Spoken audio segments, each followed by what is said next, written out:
got the signals for the Baltimore Colts. Unitas gives to Amici.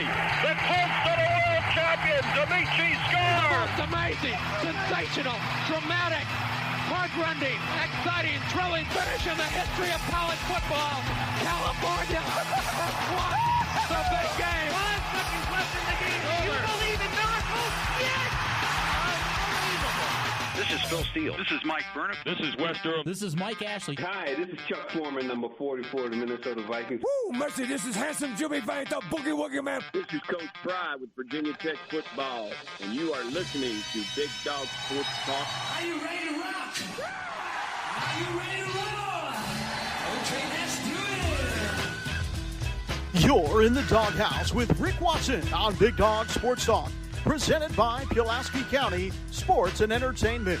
Join us in the Family Fencing Studios and chime in on the McClellan Chiropractic chat line. He's keeping cool with help from Little River Heating and Air, but this show is straight fire. And now, the big dog, Rick Watson.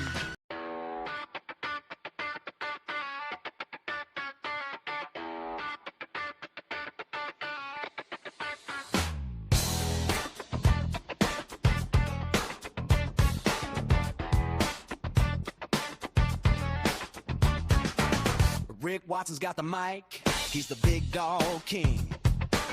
Cover sports so sharp, it's a new river thing. Virginia Tech fire, rapid pride too. Every stat, every play, he's bringing it to you. He's got that voice, deep as a valley, breaking it down, no dilly, no dally. Big dog sports talk, feel the bark, feel the bite. Rick's in the zone, every day, every night, from the Hokies to the Highlanders. He's got the spark, Big dog sports talk, lighten up the dark.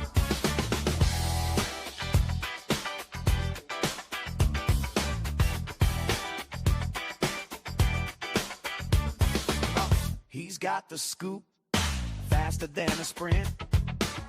Calling plays like a coach, every word's a hint.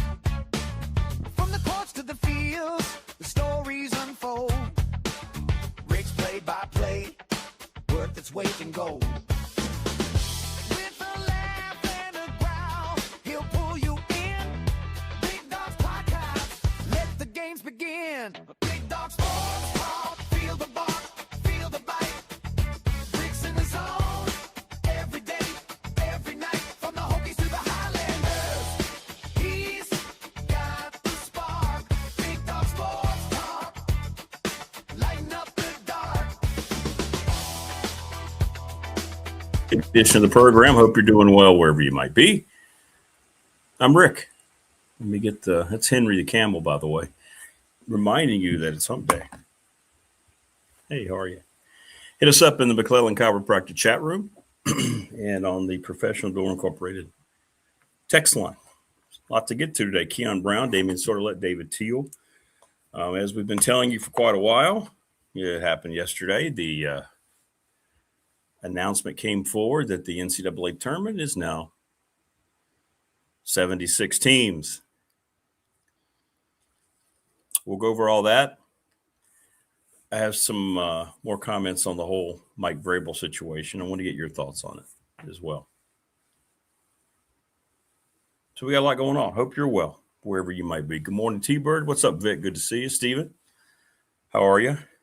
Welcome to chat. As we made it into Wednesday here, as we finish up April here in a day or so, and it's, I wouldn't say it's chilly, but it's, it's not warm out. Rain all day today, I guess. Most of the day today. That's what we're looking at. Something like that.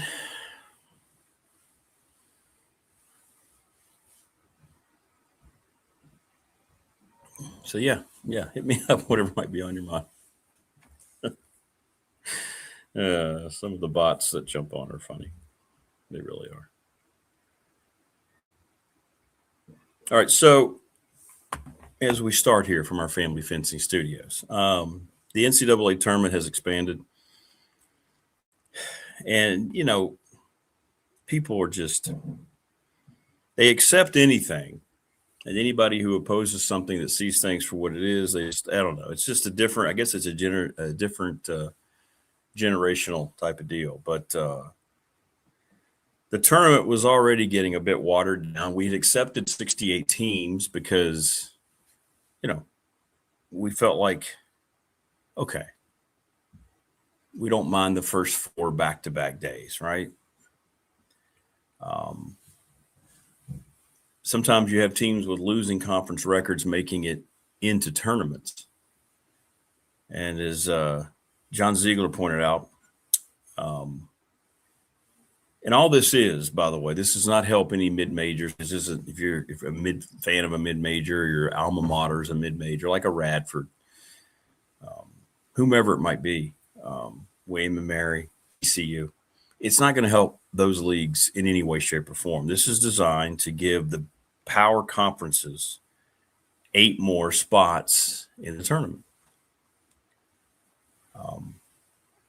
The other aspect of this, and it's true, I'm sorry, especially in light of the Brendan Sorsby situation, it increases gambling inventory. More people bet on the NCAA tournament this year than ever before. Crazy, all right? It gets more and more every year, which, trust me, goes into the thought process when all these things expand, just like the college football playoff. You don't think they have all this stuff in mind? Come on. So the implementation, this is what Ziegler says about the new tournament. We'll talk to Keon about this. Instead of taking the 24 worst-ranked teams, essentially the winners of the smaller conferences, and putting them in a situation where they might win in a very competitive tournament game, it appears that some lowly-ranked teams will get a bye into the real 52-team field, while other higher-ranked teams will be forced to travel with very short notice to play to a play-in game and face having to win 7 games to win the title, as opposed to 6. Very sad. Sorry, Melissa. My sincerest condolences. Good morning, Prometheus. What's up, Vic? So 24 teams will play on Tuesday or Wednesday after finding out where or who they play on Sunday evening. Then the 12 winners have to travel again to play their next game on Thursday or Friday. And now, of course, filling out the brackets is completely destroyed, what we all loved as fans, because casual fans are going to have a difficult time getting it done that quickly. So we had until Thursday. Right now, you got to do it by Tuesday, with 6 games now being scheduled starting that afternoon. So you can try to defend this, and I've seen a lot of people, it's not that bad. It's not that disruptive. Come on. We know it's about money. Everything is about money. I mean, every time they want to say something is a concern about money they have to spend to pay athletes, they end up creating more situations like this. Right?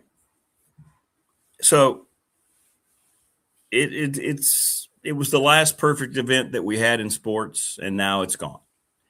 And I've been saying this for a long time since we rebooted the show here on YouTube back in last August. Expect it to happen. And here we are. Here we are. Yeah, I don't want to get your thoughts on it. I don't think this is a good thing at all. You can say, hey, it's more basketball. Okay.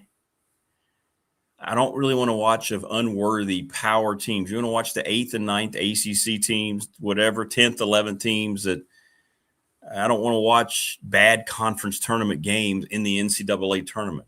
And now the regular season, which has already struggled to kind of maintain any kind of, substance, right? Now it's going to mean even less. Your college basketball regular season, at least for the power schools, is going to mean even less. What's up, Morris? From my perspective here on the coast of North Florida, let's think about ways to help our boy Rick Watson generate some funds so we don't lose our BDST orator. He be live right now. Well, I will say this. And by the way, Melissa, you really do have everybody here's thoughts about your puppy passing away. I mean, that's awful. I hate that. Appreciate that, Morris. Yeah, the cost of doing business on YouTube continues to inflate.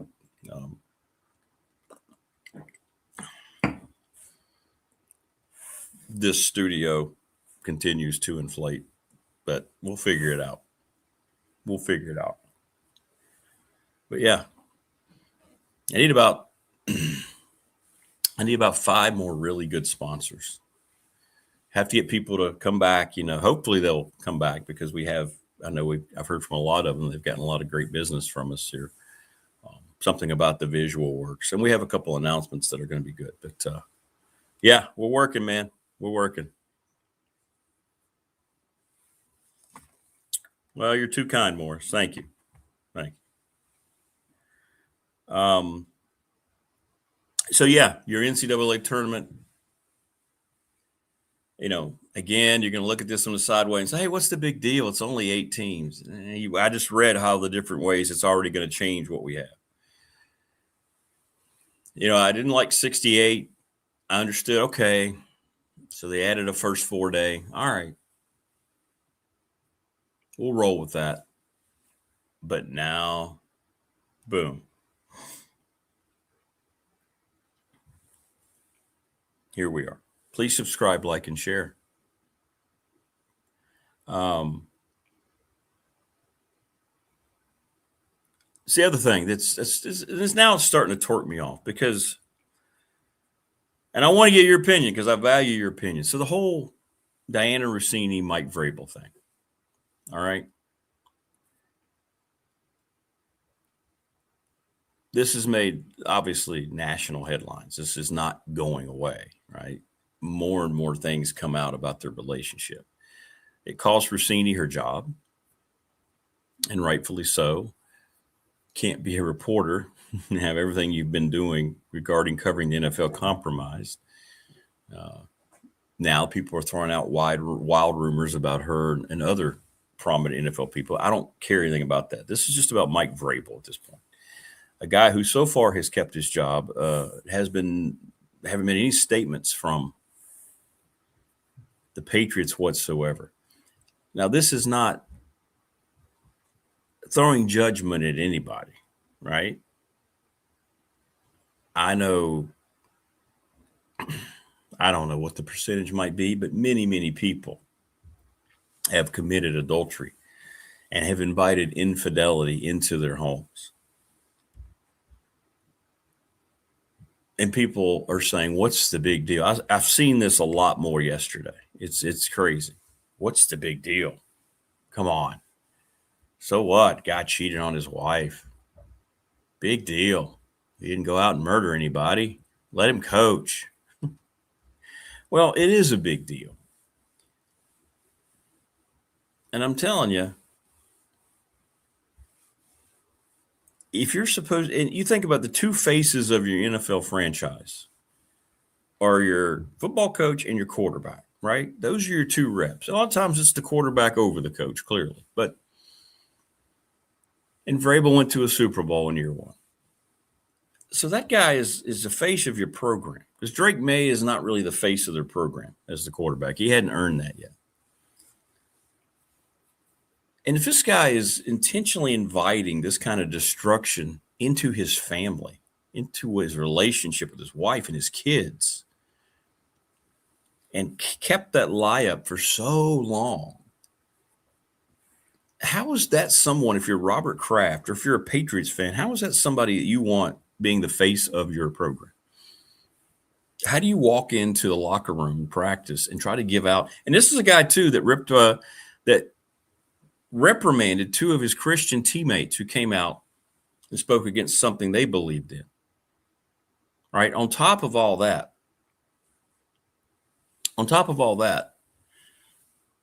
he did that. And the whole time this has been going on in his life. It hasn't been addressed by the Patriots in any way, shape, or form. He's showing up, smiling. He did that sarcastic wink. I mean, he's almost like flying in the face of conventional wisdom about all this and trying to just say, hey, what's the big deal? I'm Mike Vrabel. Look at what I did. And again, this isn't necessarily, it is a moral thing, but for me, it's also a business thing, a business. Are Patriots fans just going to accept all this with him? Is he going to sit down to do a preseason interview with his team? And the whole time, what are you going to be thinking about? Did he just meet with Diana Rossini before the interview?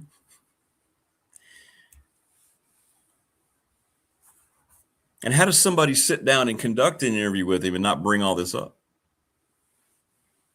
It's created a very serious thing. So the rumor started going out yesterday that he might be resigning or fired, that there's things going on behind the scene. I hope so.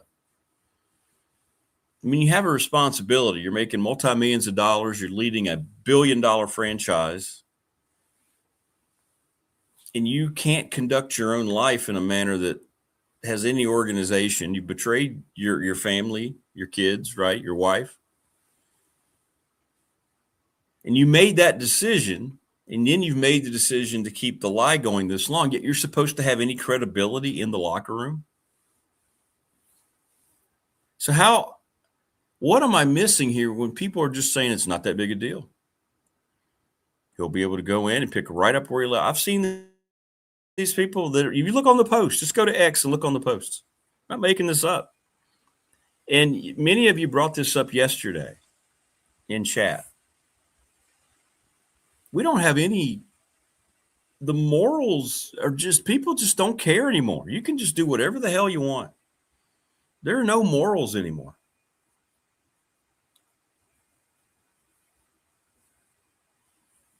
Moore says the one thing about infidelity, that's one argument the victim spouse can always use, and it cancels any argument. Yeah. You don't just cheat on your wife. You destroy the trust, admiration, and love your children, grandchildren had for you. Thank you, Melissa. Take care. Be good. Oh, see you, bot. The bots are in rare form today.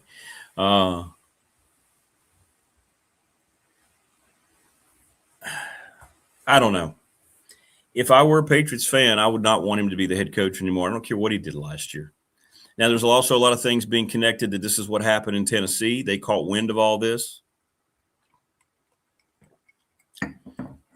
There was a lot of things going on that they found out he was dishonest about. Therefore, it led to his dismissal. We wondered why Tennessee fired him abruptly as they did. Apparently, some things are going to come out. There are people saying yesterday a lot more things are getting ready to come out.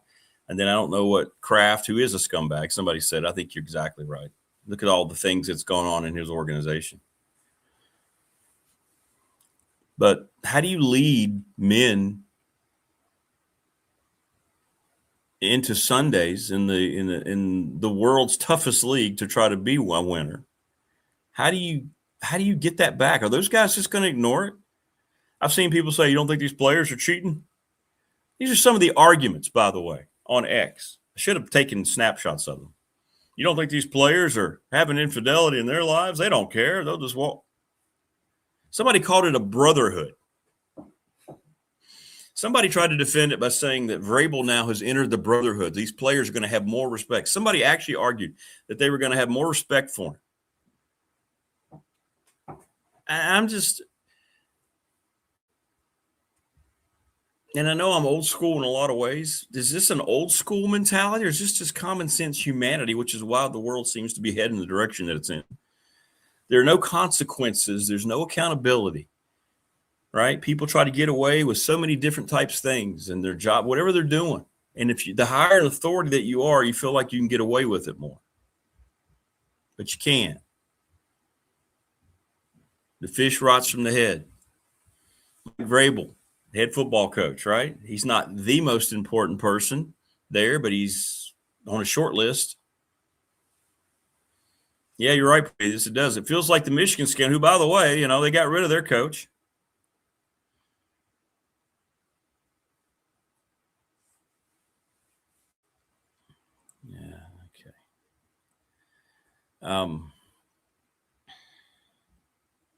But in any event, those are the two things I wanted to talk about today. It's just bugging me that You think about if you were the owner of a professional team and this was going on, wouldn't you have called that coach into your office immediately, regardless of your relationship? What's going on? I mean, immediately you would say, look, let's say you were close to him, right? Hey, man, Mike, you got us to the Super Bowl, but we're going to suspend you indefinitely until we do some more investigating on this, okay? We're not firing you right now. We're not taking away your pay, but you're going to be suspended.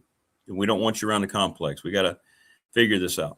Take some responsibility as the owner. Show your players, right, who are the most important entities, show them that there's got to be some integrity. You got to lead by example.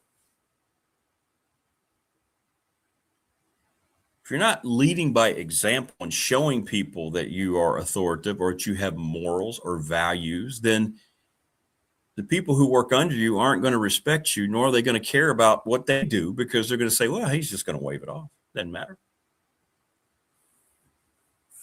It just doesn't matter. We can do whatever we want. Our head coach can do whatever he wants in his personal life. We're fine. So next time you have a Patriot player who goes out and does something against the law, right? Makes headlines off the field for all the wrong reasons, they're going to come back into the complex and say, well, what's the difference, man? We let coach have an affair for 6 years, destroy his family. What's the big deal? Right? What time's practice? You're going to break down all the walls of any kind of organizational compliance. That's exactly right, Prometheus. You said it better than I could. If you can't respect your own family, how can anyone respect him? I'm sure there are guys in that locker room that are going, hey, coach, yeah, I'd have hit that too.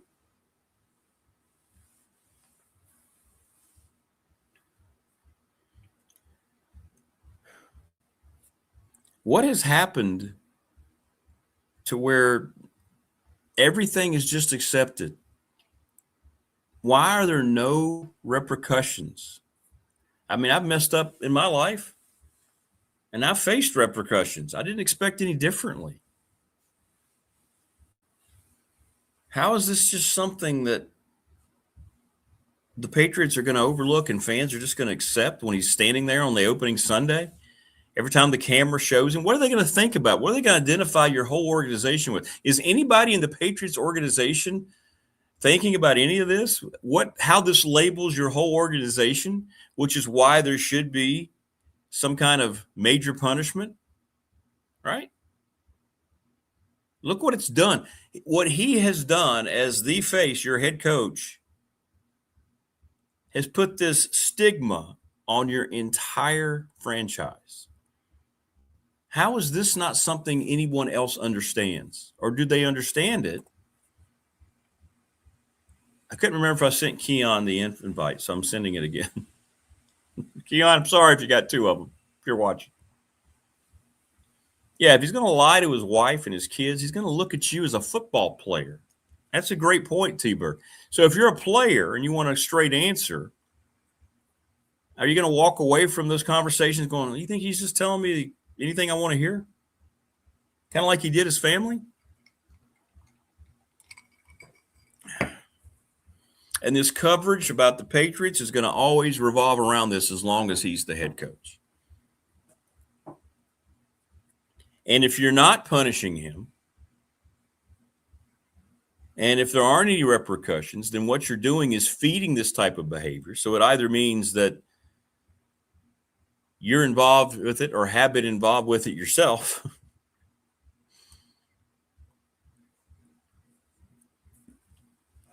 Or you just don't have any moral higher ground. I mean, Robert Kraft's worth billions of dollars.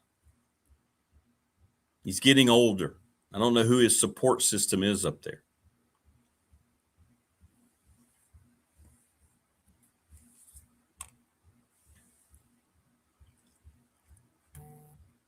But I don't know. For me, seeing the lack of concern people seem to have with this makes no sense to me. And if I'm the Patriots, you have to act on this.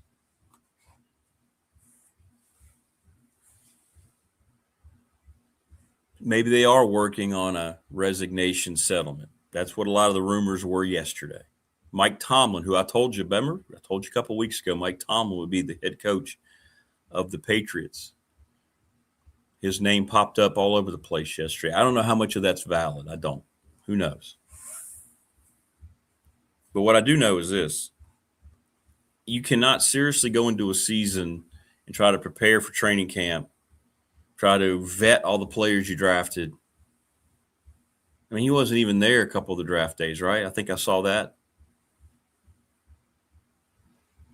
And just, you know, people aren't – this is a team that played in the Super Bowl and won the AFC Championship, and everyone's going to be talking more and more about what's going on. If he's still around,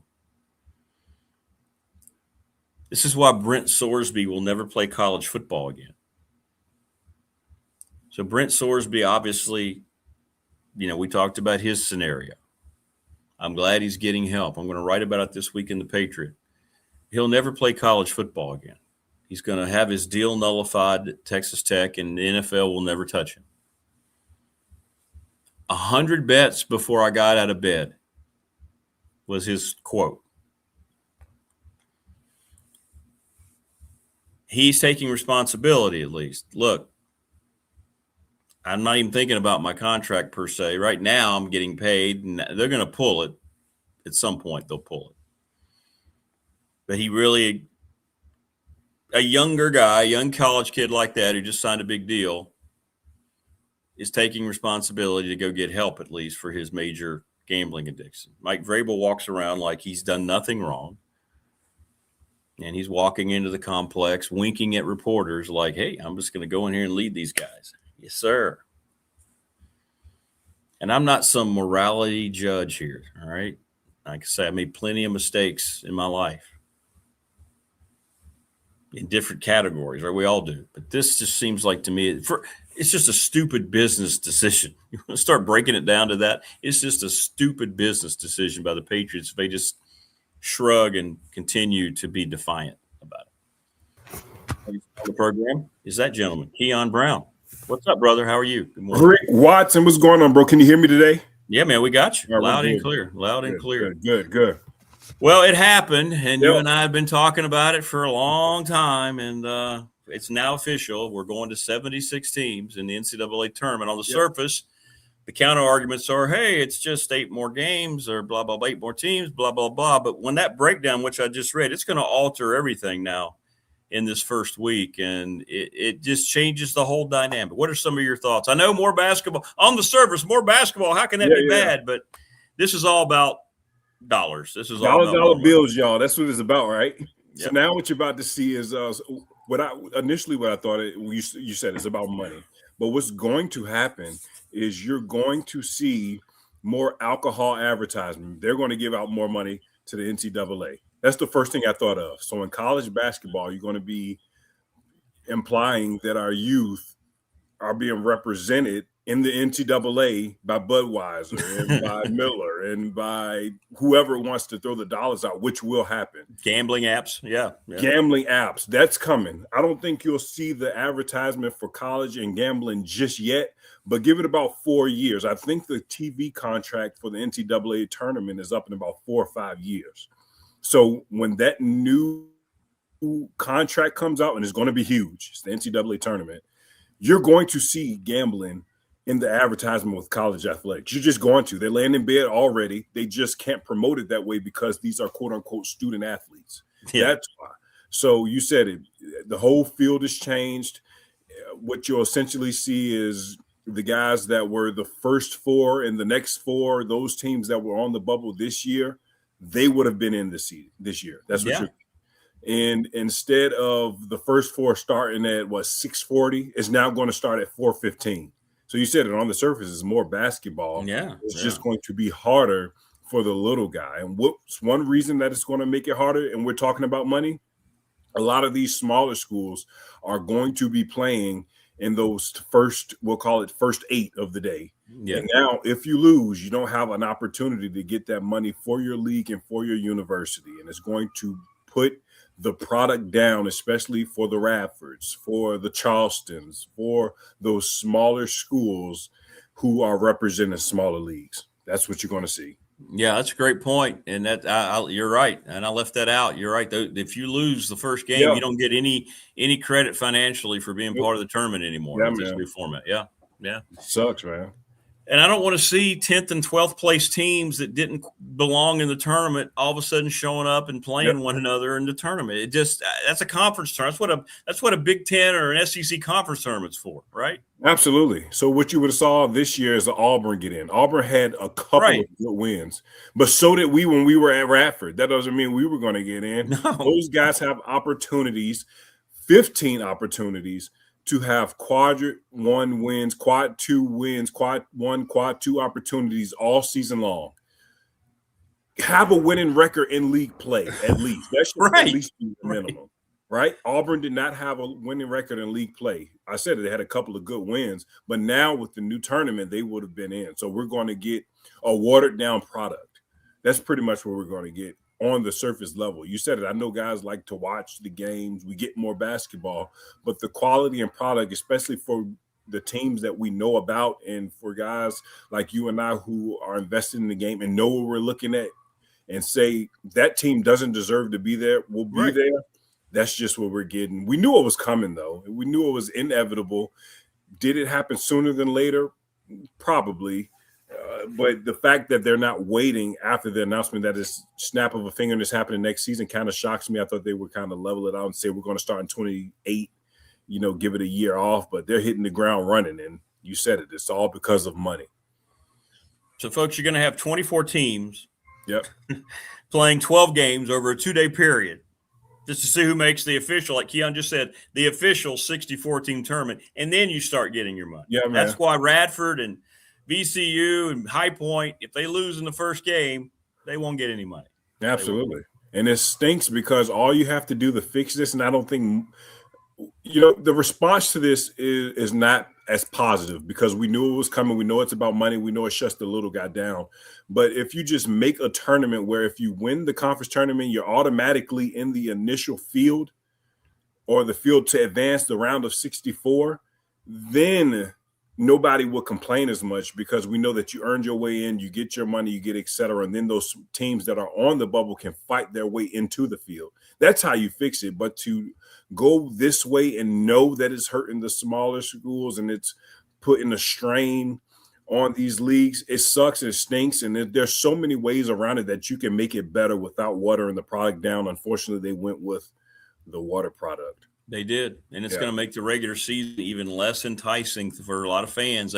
I don't think the numbers are great for the regular season. For the tournament numbers, they were great. I'm going to be interested to see how this happens. Yeah, like Prometheus says, it's a pre-tournament now. We'll call it the NCAA tournament, but it's a pre-tournament. There you go.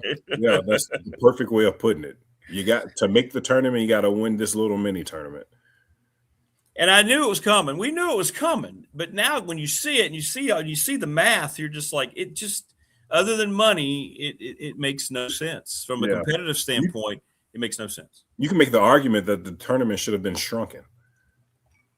That you could have took away before you made for the expansion. So, wow. Yeah, is this all in response because we see all these claims about the complaints about paying athletes, which I'm starting to believe what I was told a few months ago about it being money laundering is more true than we think, at least in the power level. I'm not talking about the Radford level because actions speak louder than words. Alabama gives Kalen DeBoer $13 million a year for no reason. Hey, here's a 7-year extension. Here's $13 million a year guaranteed, coach. Doesn't matter how many games you win. We're going to add incentives. You could get up to about $15 million. Yeah. So if you're really struggling financially, why are you doing that? It's not like Kalen DeBoer is all of a sudden, challenging, Newt Rockne is the great, whatever. I mean, so is this just to counter that? Is this just to try to create more dollars so you can pay more players? Oh, there's no doubt about it. I mean, at the end of the day, it's all about money. Like the amount of money that is about to come in from the alcohol brands to promote this thing is going to be like a ridiculous number. Yeah, it's coming. It's coming. So is. the day and age where you don't, put alcohol at the forefront of college athletics is over, and you can understand why.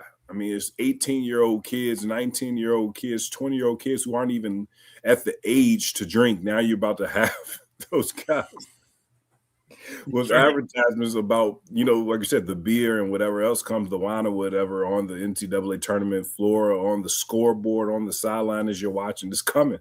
It's crazy to me, but money rules the world. You got money, we make change. That's what they say. Yeah, that's it. Yeah, that's right. That's right. And March Madness will have to go away now. It won't feel like it at all. It's just going to feel like, all right, we're going to get done with the conference tournaments. Let's start another pointless tournament. It's just man. But anyway, it's one of those things is inevitable, like paying your taxes every year. But when it comes, you're like, oh, absolutely. I get mad. Yeah, that's what this feels like. You knew it was coming. You knew it was coming. And I'm like you. I thought maybe they'd announce it and maybe implement it. But nah, we're just going to go ahead and just. Yeah, it's just snap of a finger. It's happening next season. It's coming. It's here. Let's go. Yeah, man. So just from an optics standpoint, am I off on my Mike Vrabel's thoughts? I mean, from a business perspective. I'm kind of confused on the whole Mike Vrabel thing. I was listening to you, but I really don't have the full story. I don't know what rock I live under, but you might have to brief me like as a kindergartner as what happened. All right. Well, it was revealed he'd had a 6-year affair with a reporter that worked for, I don't know who she worked for. Oh, the Athletic, Diana Rossini. She did several interviews, a lot of photos, video popped up of their affair over the years. TMZ had it all over the place. So I did see the TMZ photos, yeah. And now his wife wants a divorce, and he's had to talk to his kids and blah, blah, blah. He denied it, and he had a press conference about it and was almost just overconfident in how he never apologized, never once apologized. And now he's walking into the Patriots clubhouse. And this is a guy, by the way, who reprimanded 2 of his Christian players because they expressed their faith, their belief. They disagreed with something that happened. He brought him into his office and said, we don't want that. But yeah, this is a guy that's kept this alive from his family for 6 years. Ah, gotcha. I was wondering what those photos were. So it was a reporter. That's okay. I got you. Yeah, they got all different people have taken all that stuff. Yeah, man. Mike Vrabel. What's going to happen? Are they going to Ime Udoka him? Right, and you bring that up, and I'm thinking they got rid of him immediately. Yeah, I get the Ime Udoka situation. She was right in the building. She was a part of the franchise. She was. But at the same time, you still can't do that with the media outlets. If working for the program or the franchise, like Ime Udoka did, is as bad as it was, then doing it with a media outlet or somebody who covers the sports is like doing it with the first cousin of the person who works in the franchise. Oh. Their first cousins. Same thing. Same grandma. Right? Same grandma. Let's see what happens to Vrabel. I don't know. To me, it feels like how those players, by the way, going to sit there and go, why should we believe anything this guy tells us? He lied to his family, his kids for 6 years. And it's so crazy. Every time something happens in the NFL, it's with the Patriots.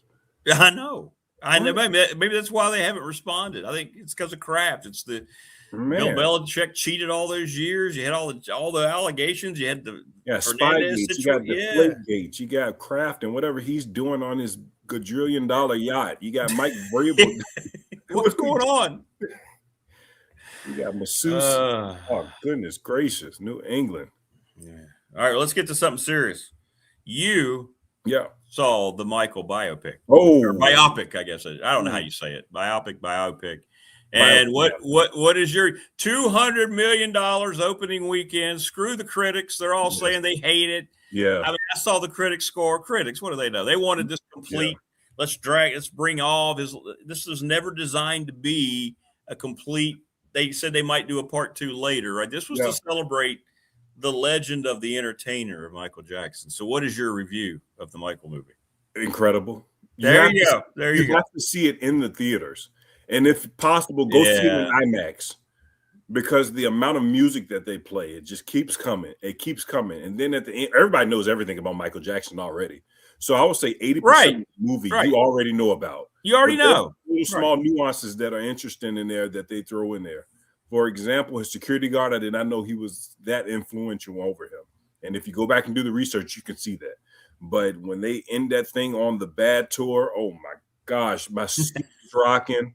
Everybody in the theater gets up and start dancing. It's like that's cool.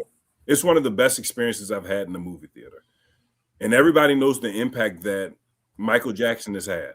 Everybody does. He's the most famous human being in the public eye. It's Jesus, and then it's Michael Jackson. Well, yeah, you can say that. Yeah. That's what I say. Michael Jackson was so famous. People don't understand that. I try to explain to my kids in high school who always come to me about these Mr. Beast that I love and all of these eye shows. These things are popular as them. I'm saying they don't hold a candle to how popular Michael Jackson was. No. They just don't. There's only been two of that whole ilk, and it's Elvis Presley and Michael Jackson. And it's in their eras. Correct. And it's incredible. Yeah. And you go see that movie in theaters. Just go. Yeah, I need to not be disappointed. Right, and then Jafar, his nephew, you would never have guessed that was his first acting role. You would have never. That's awesome. Singing. He's literally singing all of the music, and you can't tell that it's not Michael. He's dancing just like him. He said it took him over a year or whatever to, get all that stuff down packed, but it's incredible. And then what's even more incredible is Domingo, the actor that played on a lot of stuff. One more recently, Candyman. Is that the father? He's the father. He looks just like him. Looks like him, but makes you hate him like on Django. With his feet. So when you hate somebody on a movie, that's how good they did. Yeah. Like, oh man. And then I want to see it. I want to see it. Part 2 is going to come out. You can't end it there. If it's a biopic, you got to show the whole story and how somebody even passed away and moved on. Yeah, and they will. I think they're going to. But see, this one was by the family. I think they're going to do a second part. It's going to make a lot of money, so I think they're going to want to do it. Well, what they said it was supposed to be 4 hours, but the lawyers of the guys who accused Michael Jackson or the kids or whatever at the time who accused him said legally you can't do this. So they had to go back and refilm the ending and end it the way that they did for the part 2. And I was watching the interview with, the producer who made it and director and all that. They said they have about 40% of the footage that they didn't use that they can use in the second one. So they can use it after the okay. Absolutely. It was great, man. I'm impressed. I have to find a way to go see it again.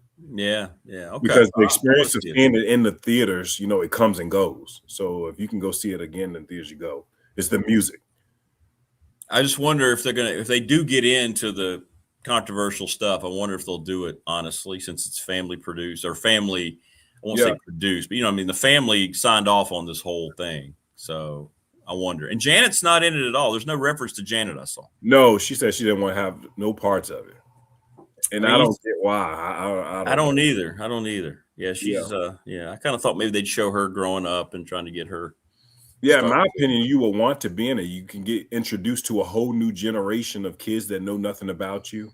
Correct. In my opinion. I know she's about to go and tour, I think, in Japan or something like that right now, but you remain relevant from the youth and from these kids that are in the high school age.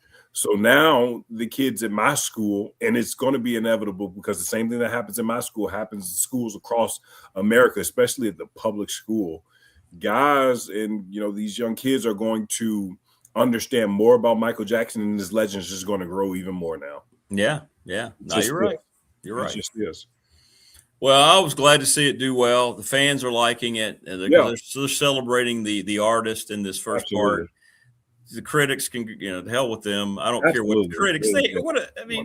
I saw it got like 19%. I'm like, ridiculous. And there was another Michael Jackson movie. I forget what the guy's name is, but he was the father on 101. That was the worst Michael Jackson movie in the history of Michael Jackson movies.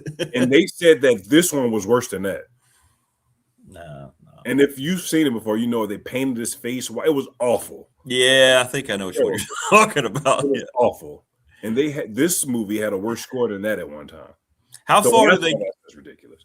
How far do they go in the physical changes that he was going through to himself? So they go from Jackson 5, from the Ed Sullivan. I don't think, was it the Ed Sullivan show? I know, like I'm saying Michael Jackson, I know, but I don't think it had to be. Sounds right. That sounds right.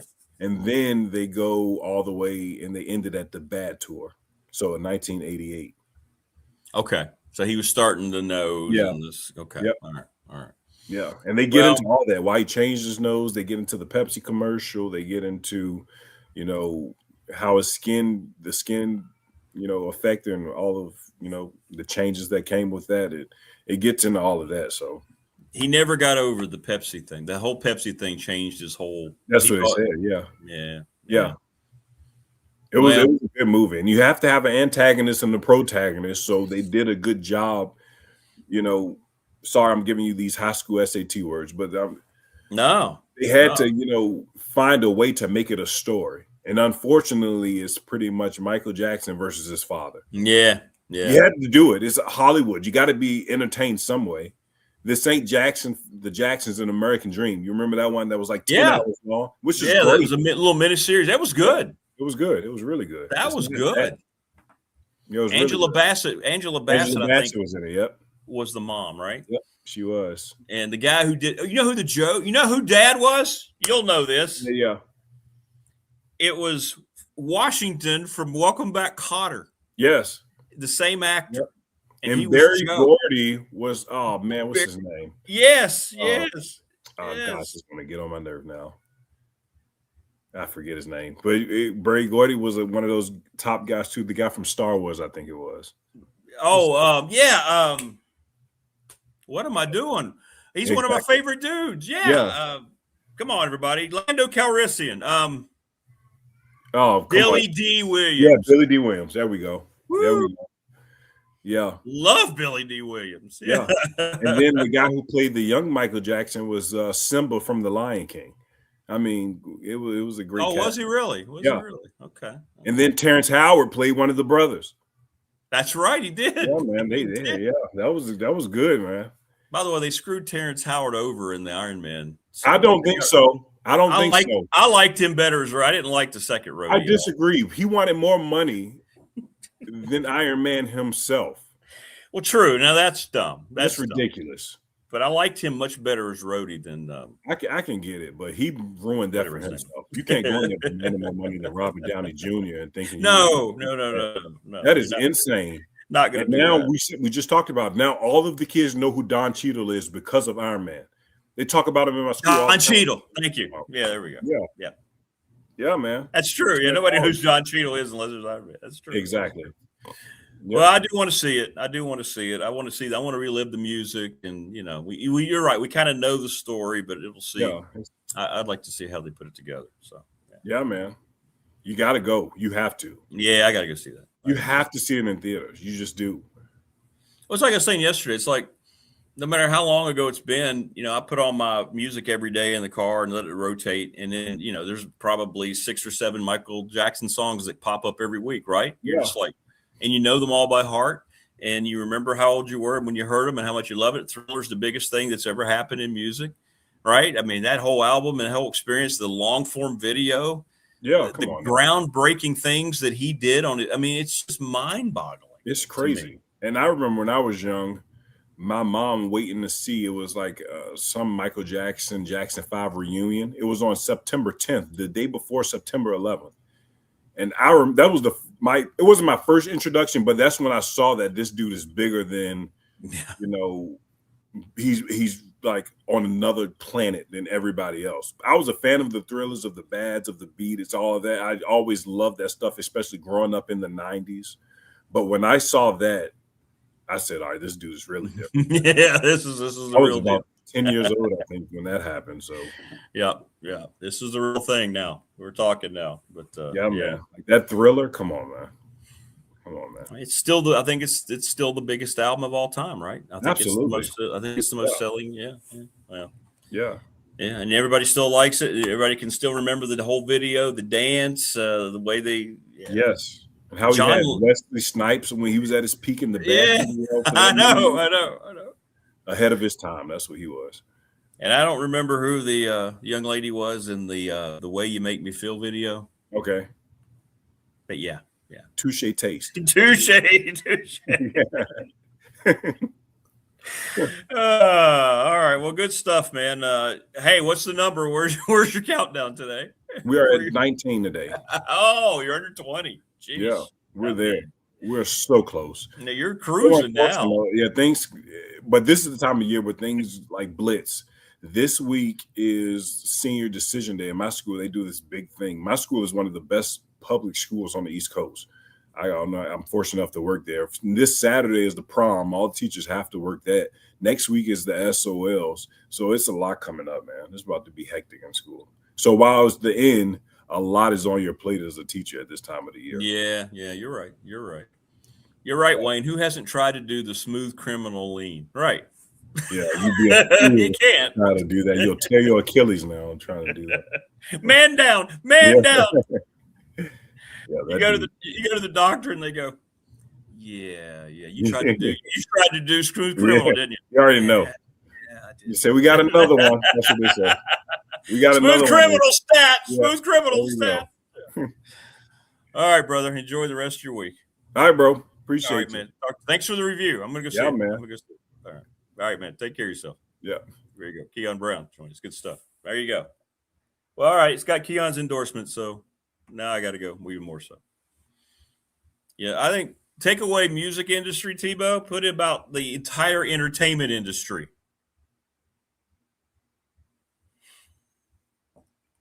Right? And that's all been brought about by social media. And when we get to find out who they really are. I don't want to see any of these people anymore. Like, I don't want to see any of these people in movies anymore. After hearing the way they are, the way they talk about things, I don't care about them.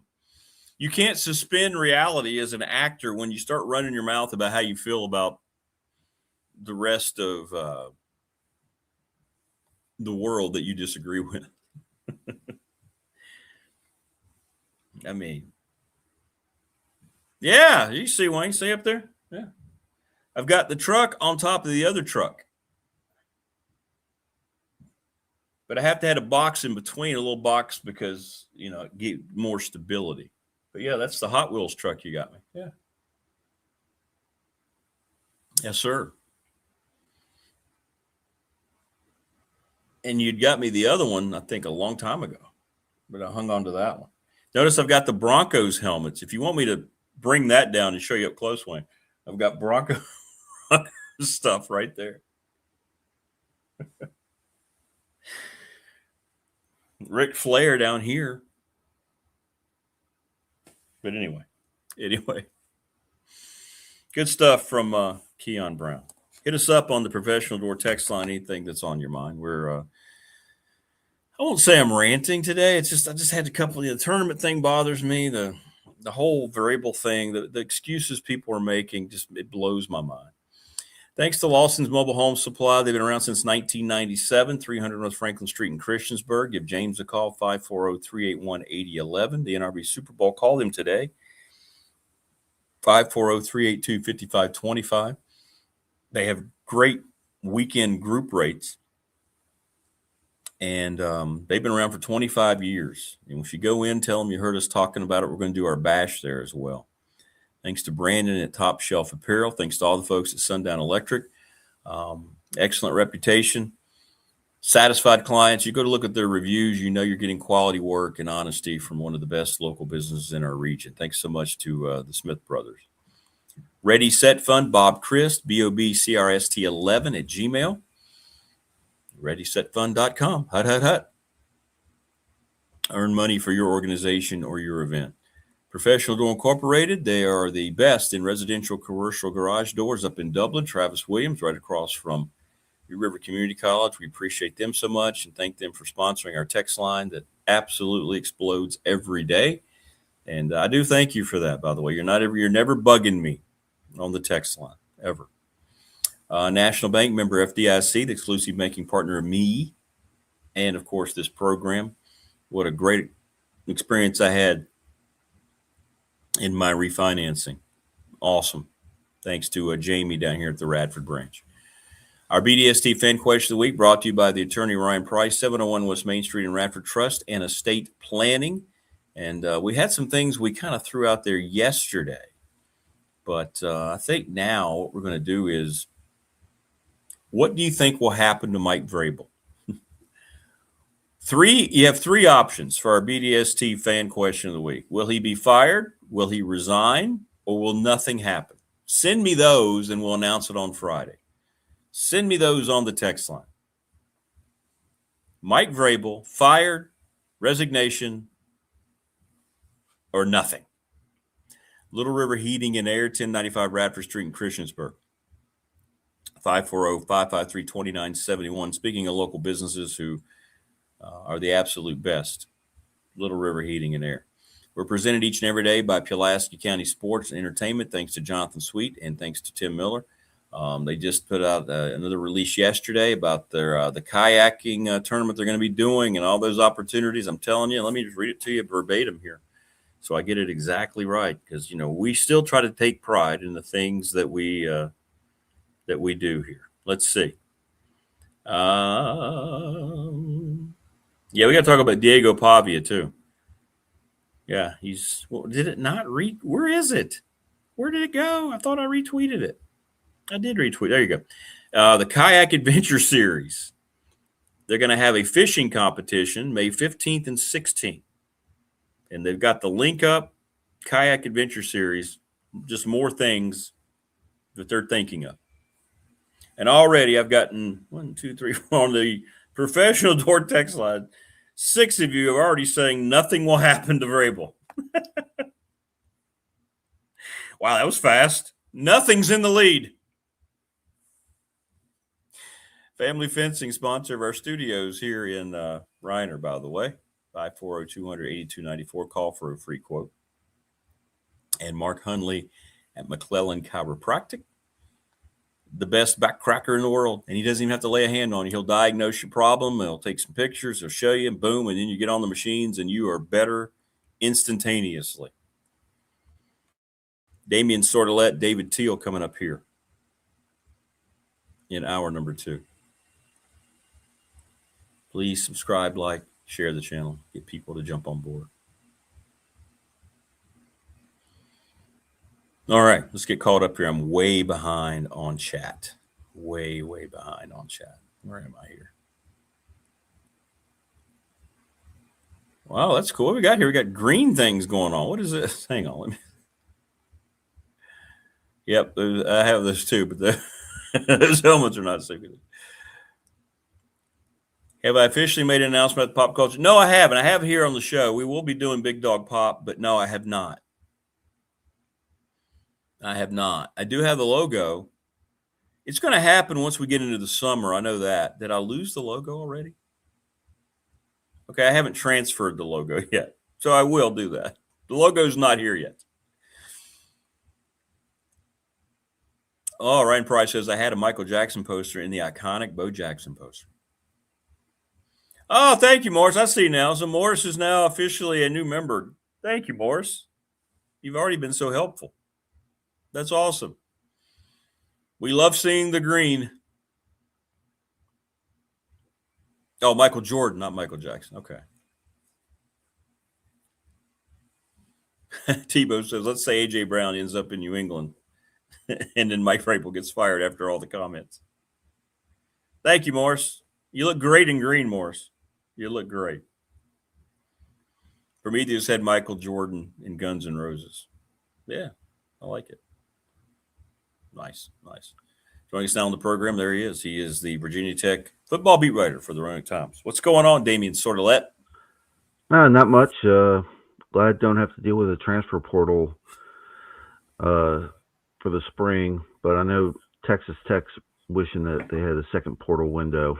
I mean, what a mess. Yeah, and the thing about it, if you do the research, I mean, this is something that dogged him everywhere he went. His redshirt freshman year at Indiana, he was betting. At Cincinnati, he was part of that big scandal, and yet they still gave him – rumors are he got upwards of $6 million. I don't know what the number is. You see all these different quotes. But, yeah, and he's done. He's going to go to rehab. I hope he gets what he needs there, but they're not going to honor that. They'll have an easy out when they decide to go ahead and pull it. But you're right. This is your Big 12 champion.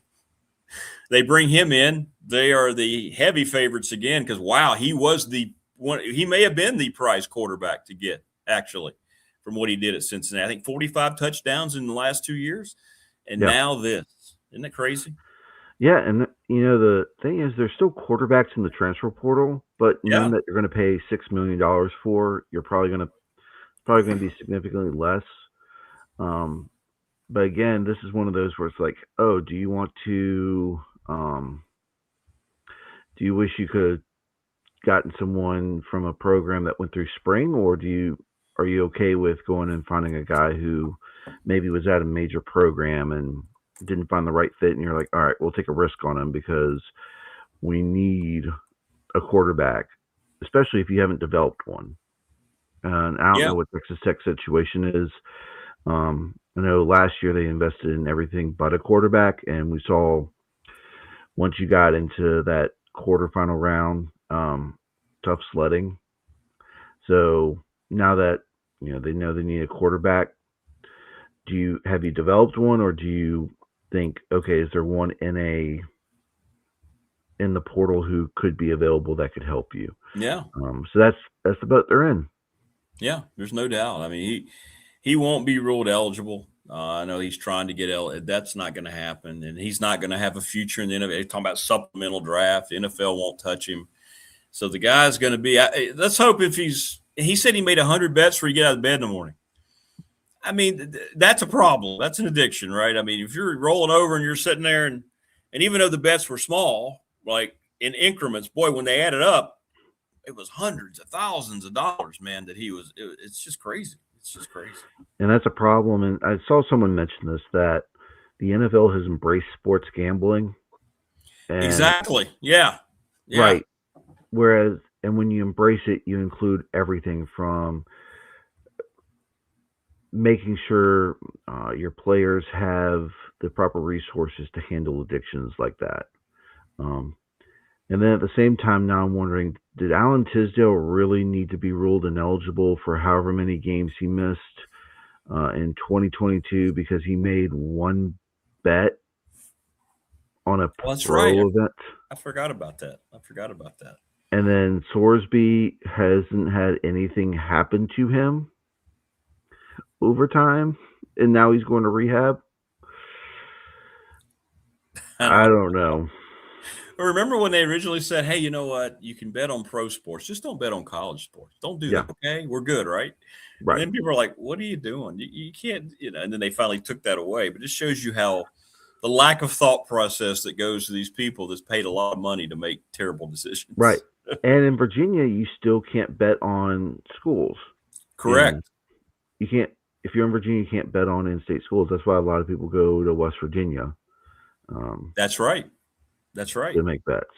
That's right. You cannot bet on a Tech game if you are on one of the apps or Virginia or whoever it might be. That's 100% right. It's a mess. It's a mess, man. All right. So lots of things changing at Virginia Tech. I guess my first thing for you is, are you hearing any timetable at all? Because it's got to go in order. I see all these people floating athletic director candidates, and I'm like, you know what? They don't have the president yet. Let's just chill and cool our jets a little bit. They're not going to bring in an AD before the president. What have you heard presidential hiring-wise, timetable, or have you heard anything at all? I've heard the same thing everyone else is hearing, that it's an accelerated process. I haven't heard an end date.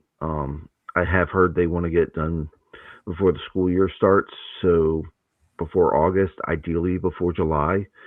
So, again, this could also be a situation where if an AD is hired first, that AD was probably selected by the president who's coming in, and then there's just a matter of time difference.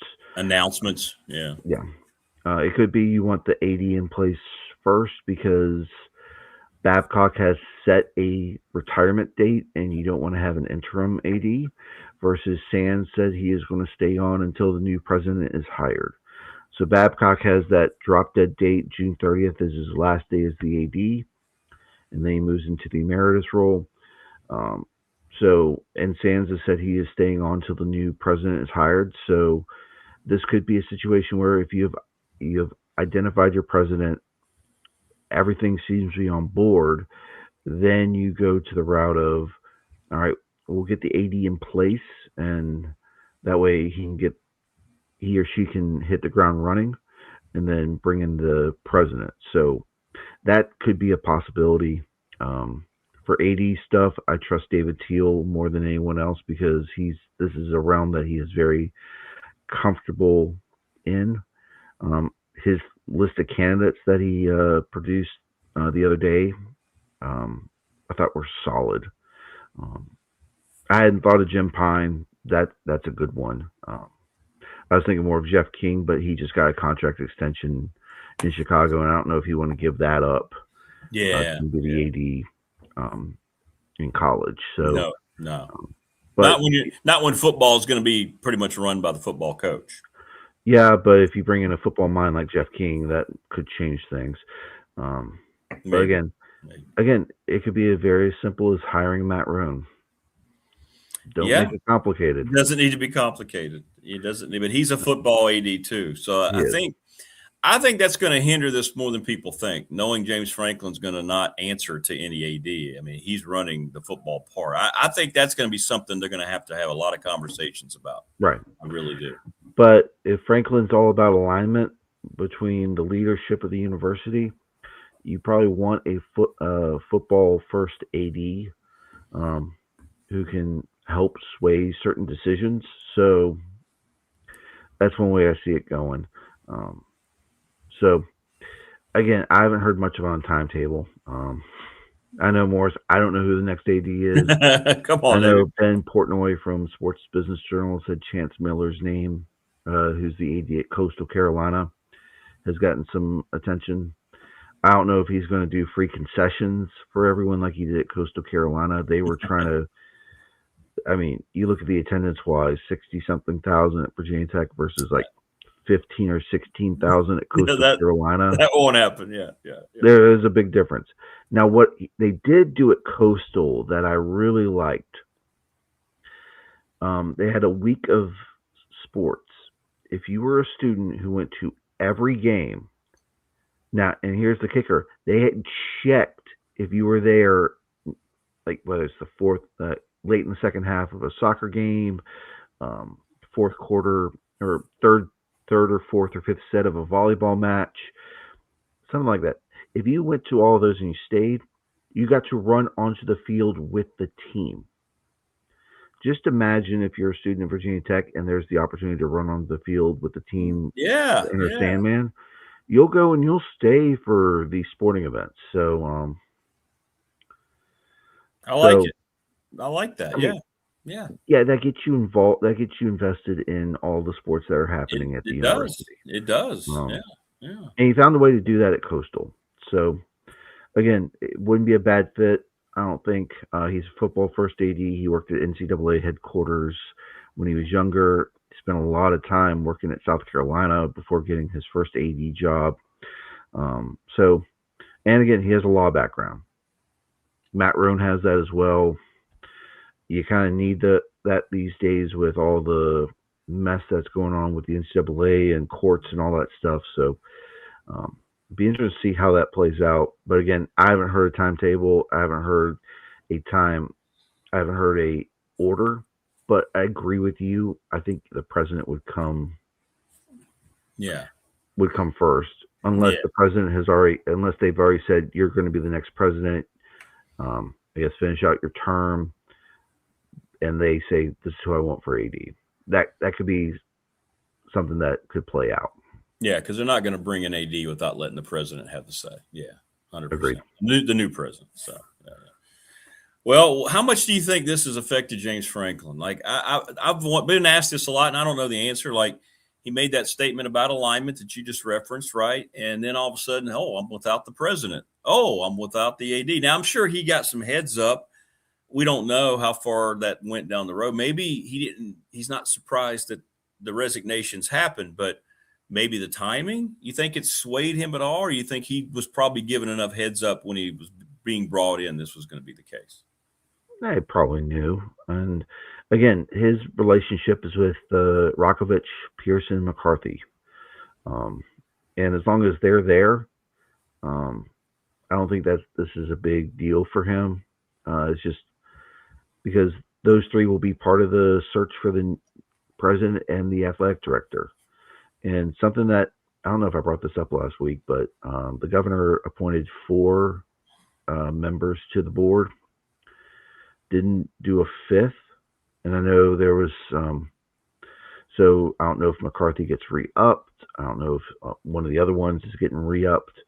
It'll be interesting to see, because if it's McCarthy, that's good for Franklin.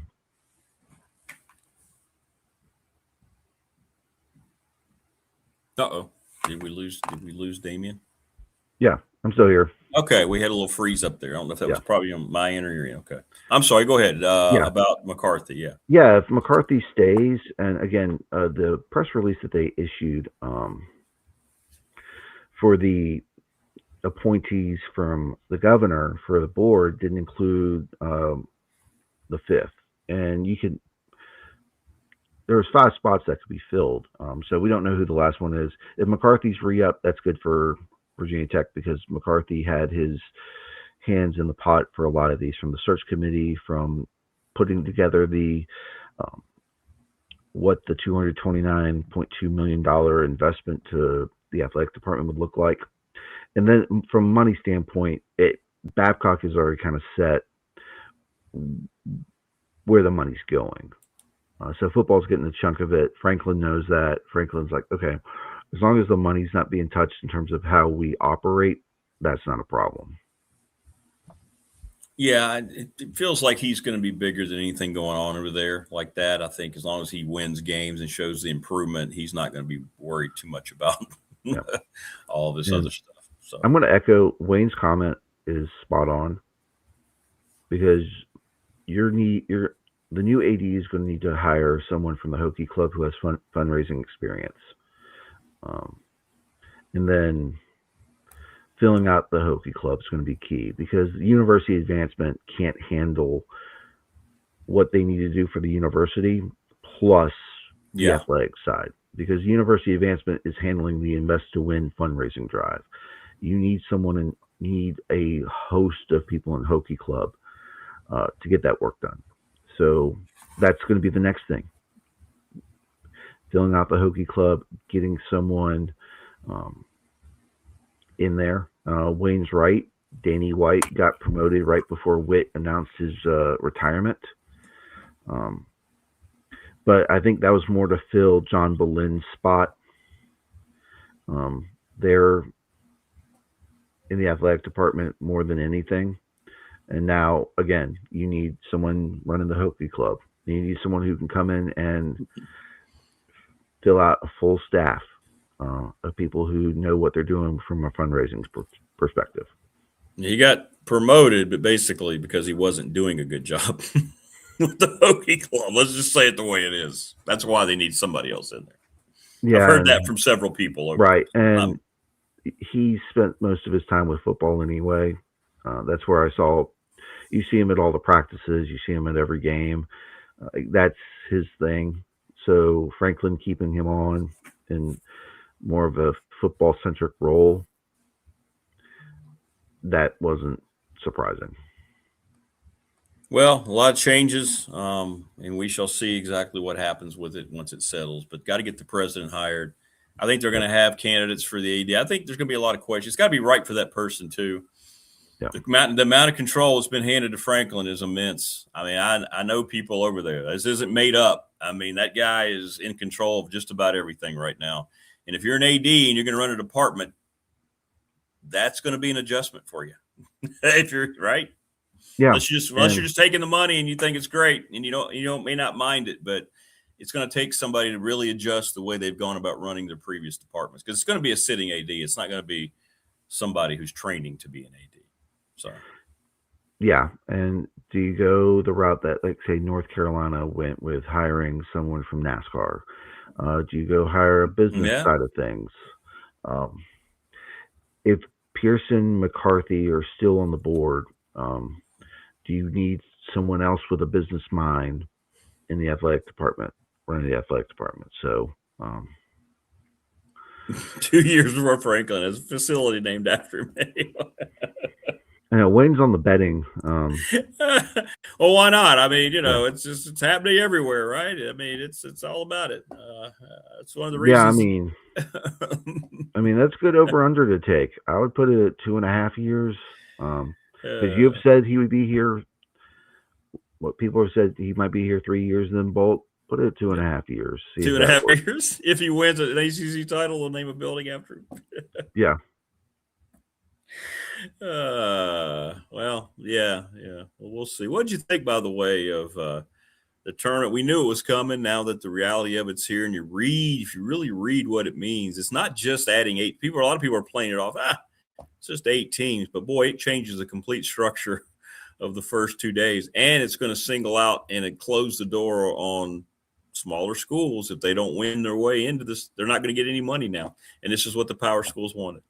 So. Yeah, I didn't like the what Pete Thamel reported, that the power conferences said they wanted better access to the tournament because they're bigger leagues now. You already have better access in these mid-major programs. Right. Like, it's their example of saying, okay, Miami, you went 30-1. Miami of Ohio, you went 30-1. Okay, you didn't win your league title. Guess what?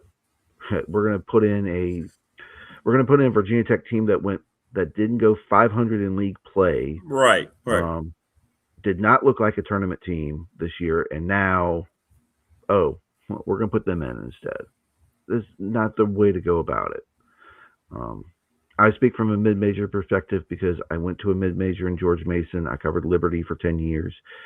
Richie McKay has advocated for expanding the tournament because he thought it would be a better chance for mid-majors to get more chances, but that's not going to be the case. Not at all. These power leagues are pushing for it. I understand people are complaining about the mid-majors going to those first 4 games and dropping to the 16 line. Problem is they want that because if you win it, you get a tournament unit, which is big for not only those programs, but the leagues that they play in. That's a good bit of money. I can understand that. But at the same time, I saw Matt Norlander put out what would happen if you expanded it. Virginia Tech would have been a 12 seed. Right. In what world is Virginia Tech a 12 seed? I know. It dumbs down the regular season even more. It becomes like going to a bowl in college football. It means nothing. Yeah. Now it means nothing, Yeah, I mean, I'd rather see, like in the case of Miami, Ohio, like I would hope they would be more comfortably in versus one of those last 4 teams in. Maybe we should go to what Division III does, which is the power index, the NPI. And then you say if you're ranked at this spot, and it won't be subjective. It's if you're ranked at like 30th and there's a spot available for you, you get in. We're not going to look at resumes and all that stuff. Like, I think Miami of Ohio would have been decent enough, but I don't know. It's the fact that these power leagues are not scheduling Radfords and Liberties and Miami of Ohio's and High Points as frequently because they're not quad 1 or quad 4 games. They're manipulating the net, so that way, you beat up a quad 4 team by a good bit. It makes your efficiency rankings look better, and then you play quad 1 teams because it's not going to penalize you as much. Yeah. Until you fix that, these extra 8 spots are going to go to those power conference programs because that's all it's going to be. They're going to manipulate the net until you find a better way to evaluate these teams and put together a rating system that benefits winning more than who you play and how much you beat them by. Because that's essentially what the net is right now. If you're a power conference team, you're going to schedule, like for Virginia Tech, for instance, outside of playing George Mason this past year, they were playing a lot of Quad 4 teams. Your MEAC schools, your teams from the CAA that aren't great. And the goal is you beat them by a good number, you're efficient, and then that improves your net. And then you try to schedule all Quad 1s, because even if you lose, if it's competitive and you have somewhat of an efficient showing, you actually improve in the net ratings versus dropping because you lost. They have to find a better way to do that. And then if they could do that and you get more of these major programs actually playing good mid-majors, and you give the mid-majors a chance to show their resume off, I would be fine with however you get these additional teams into the NCAA tournament. But until then, it's basically the power conferences are telling the NCAA, you need to do this because we need more access. You already have the most access. You get the most teams in.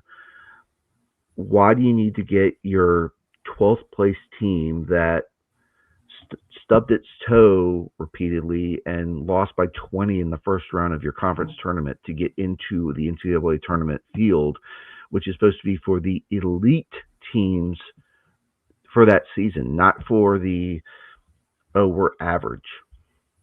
That's my TED Talk rant for the morning. No, I agree 100%. And you're right. I saw those matchups how it would have looked this year, and you're like, none of those teams ever should have been in there. Shouldn't have sniffed the postseason. But yet, that's what we're going to have now. So your regular season means even less, and making the tournament now, coaches can't use that as a bargaining chip as much anymore. Hey, we expanded it. You should have made it, right? We gave you all the resources. Yeah, and then when you go to looks like you're regulated to the NIT, you're going to be like, well, we're just going to opt out. Yeah, right. Yeah, it's right. Yeah, we're not going to go. You don't get to play anything yet. And this might just completely, right? The NIT got restructured to where it just took power schools, basically. So, yeah. I mean, I don't really care what happens to those tournaments anymore. But, boy, you think the days of all that other stuff are completely gone. The CBI didn't happen this year, all right? CIT is just about done. They started that one in Vegas just for NIL money. I mean, I don't know what's going to be left. Maybe they still do that one. Maybe. Yeah, because that went to that one in Vegas. I think it's called the Crown. The Crown. Yeah. Went to the leagues that had Fox for like a TV rights package. So Big East, Big 12. Yeah. Big 10. But again, that's just for NIL money. The days of paying to go to a tournament like the CIT or the CBI, that's done. They might need to expand the WBIT field and kind of take the teams that would be going to the WNIT, because WNIT you have to pay to play in that now, since that's run by Triple Crown Sports and not by the NCAA. Yeah. This also is a thing for like the NIT on the men's side and WBIT on the women's side. You're going to need to find a better incentive structure to make those tournaments relevant. And from the women's side too, it's already a bad tournament. Now you've added that. It's going to make. I mean, it's always top heavy.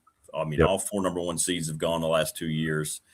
I don't see that changing, and And you've just added teams that are lambs for the slaughter. Yeah, 100%.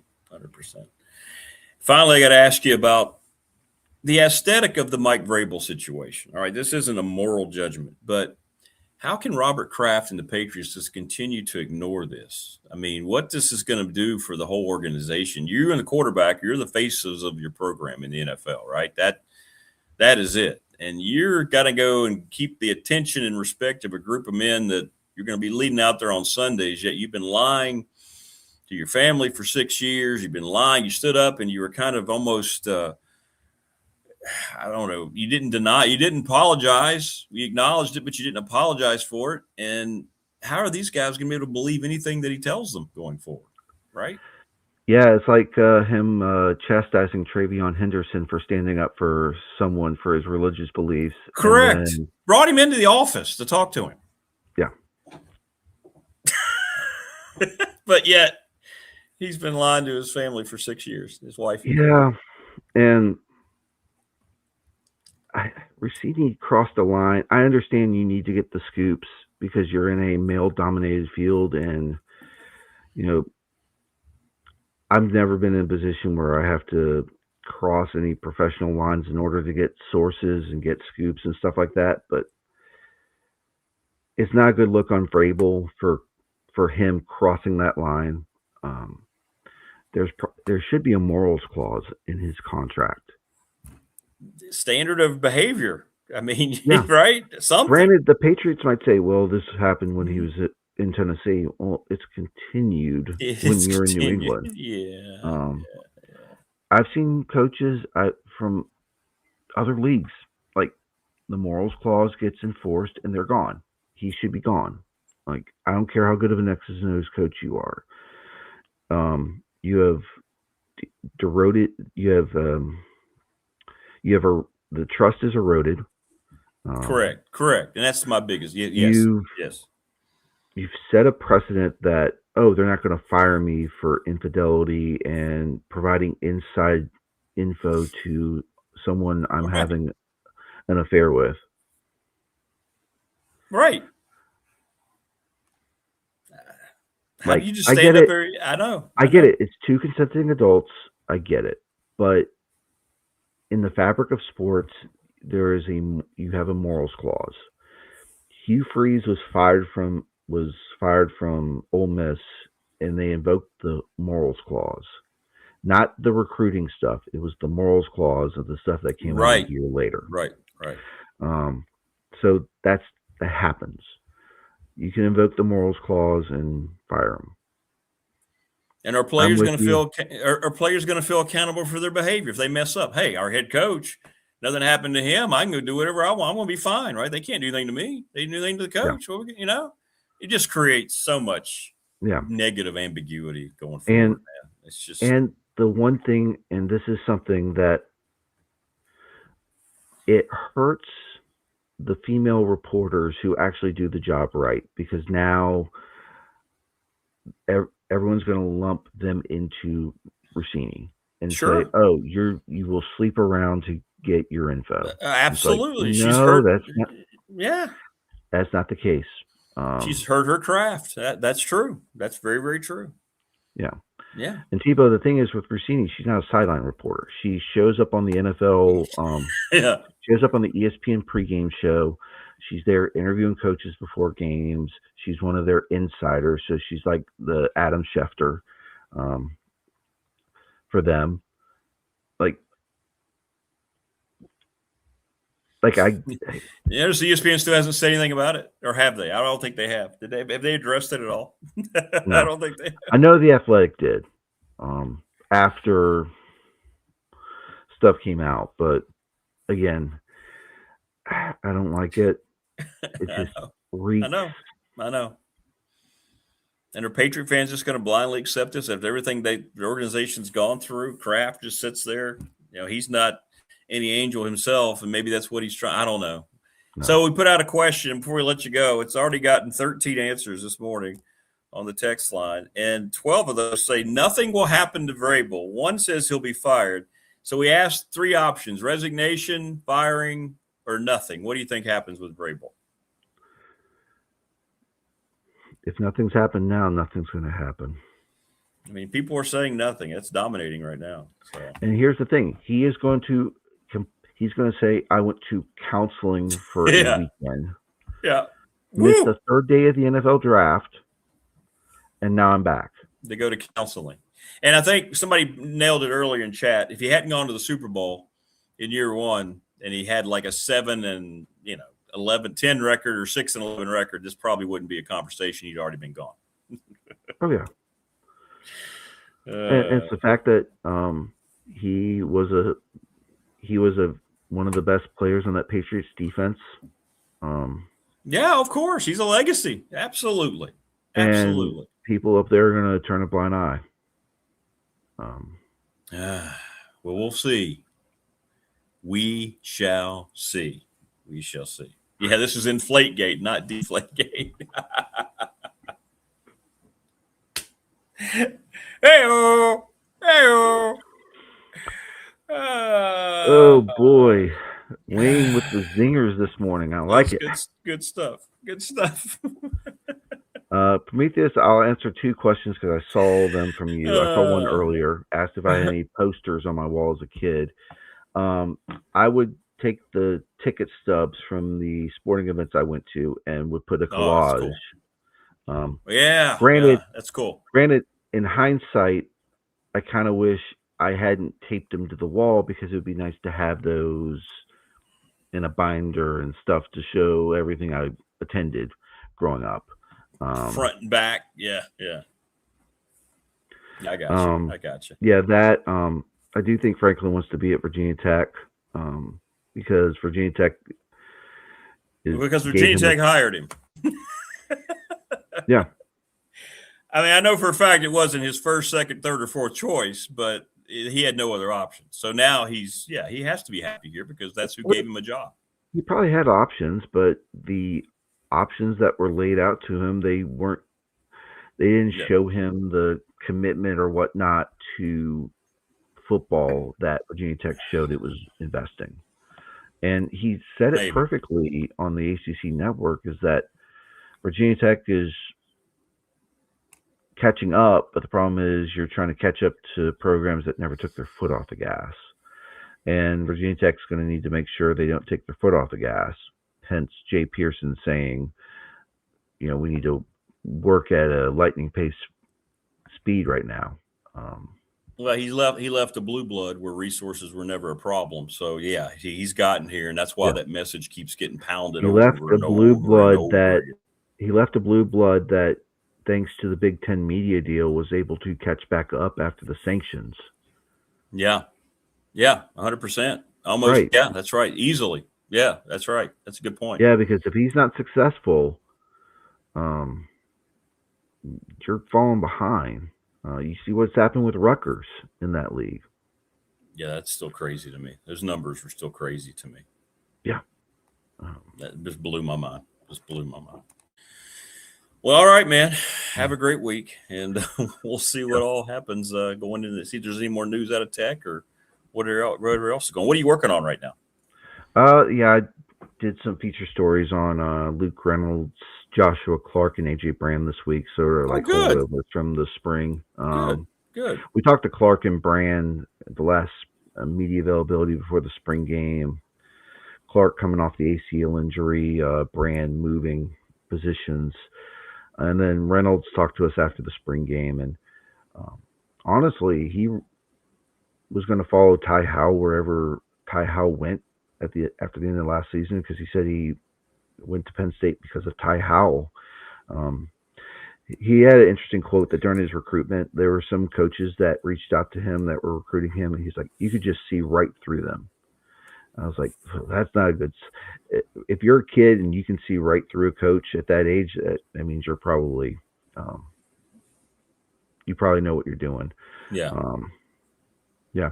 And Morris, you're right. I was trying to think of Lauren's last name, Lauren Sisler. She does a very good job, and she's from the area. Yeah, she was on the show. She was great.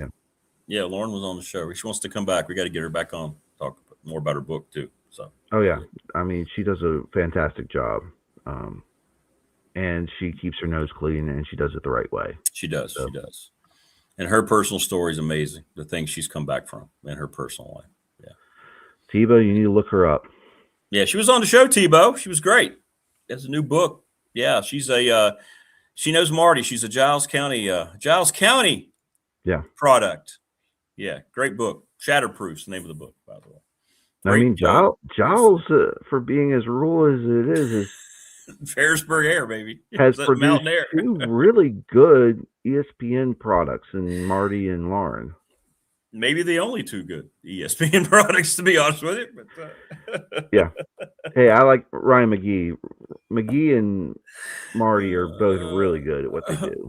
So, all right, brother. Listen, have a great rest of the week, man. We'll holler at you next week. Have a good weekend. Right. Talk to you then. All right, man. Be good. David Sordelet from the Roanoke Times. Good stuff. David Teal going to join us here momentarily. Got a lot to talk about with David. You know, we'll talk about his what he brought up about the athletic director situation, what he's heard about the president and the tournament expansion. I want to get his vibe on this. You know, David's done this a long time. He's seen so many changes in collegiate athletics, man, for the good and the bad. He's got a lot of miles traveled under his belt. He's seen legislation. He's seen conference realignment. He's seen now pay for play. I mean, everything, TV contracts. I mean, he's seen it all.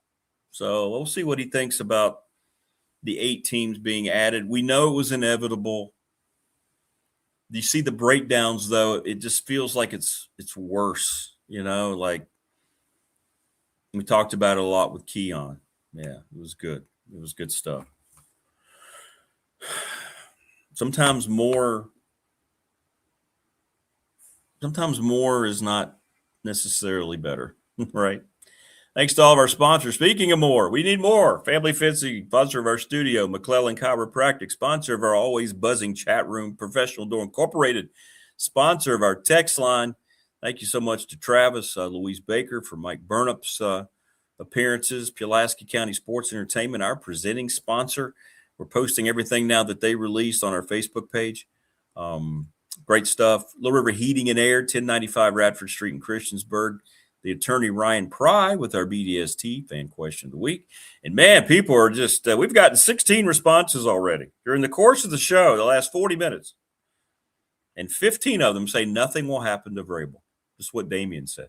National Bank member FDIC, the Ready Set Fund, Sundown Electric, the NRB Super Bowl, and Lawson's Mobile Home Supply. Sincerely thank all of our partners here on the program. Great stuff. Thank you so much. And thanks to everybody who has showed up in chat today. And we always thank our next guest, the Hall of Famer on multiple levels.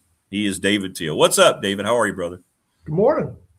A lot to talk about, man. A lot to talk about. You did a great piece about potential athletic director candidates at Virginia Tech. You had some names we heard of and some that made you really think, right? I thought it was a very thorough list. Matter of fact, they should just take your list when they finally get the president in place and use it. That was terrific. Well, I'm sure they have their own ideas, and they want to make me a member of the search committee. They know where to find me. Well, what was some of the reasoning behind some of the guys you were looking at? Because you know what it takes. You know the kind of people. You know some of those people personally, I know. So talk about some of the names, why you came up. And one name that, you know, that Damien just mentioned that kind of maybe surprised some people, made a lot of sense on that list when you think about it. You're talking about Jim Pine. Yeah, it was a great – yeah, I was like, yeah, that makes sense. Yeah. Well, it does to me as well. If Virginia Tech is interested in a non-traditional athletic director candidate, if you look around the country, he fits the profile. He's obviously connected to the school in a very deep way as a former Hokies All-American. But he comes at life, and especially business life, from the business perspective. He's very successful with Wheels Up, a private jet corporation, and he was the co-founder and chief partnership officer.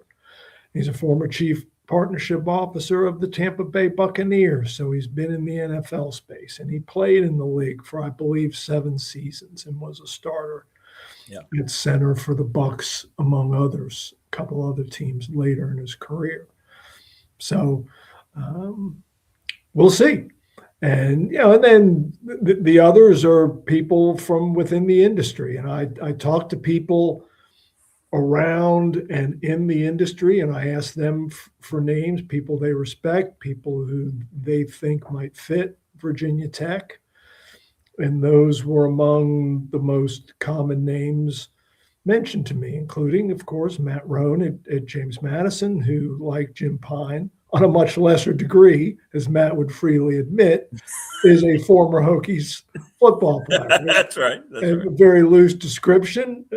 And I don't believe he even earned a letter, but he was in the media guide and on the roster before becoming an all-conference offensive lineman at Southern Utah. Right. From where he graduated. So Matt makes sense, and as do other sitting ADs, not only in the Power Five, but in Matt's own conference in the Sun Belt. You look at Chance Miller at Coastal Carolina and Doug Gillen at App State. Then there's a former Sun Belt AD on that list, and Jared Benko, who was at Georgia Southern, is now the deputy at Auburn. So I won't go through all the names, but those are just a few. Yeah, it was a very thorough list. People, if you haven't read it, check it out. And I'm sure that when the president's hired, have you heard an update? We know it'll be probably a faster hire, right? I know they're working on it now, but when's your best guess? Maybe the president, or is that a fair question, might finally be named the new president? Well, I don't travel in those circles, Rick. They have said that they want to do it quickly, which to my way of thinking means by the end of fiscal year, which would be June 30. I believe that the AD search will be on a parallel track. I don't think these are, okay, we're going to search for a president, then when that's done, then we're going to pivot to the AD search. I believe the AD search is ongoing, and maybe has been even before the announcement of Witt's retirement and transition to an emeritus role.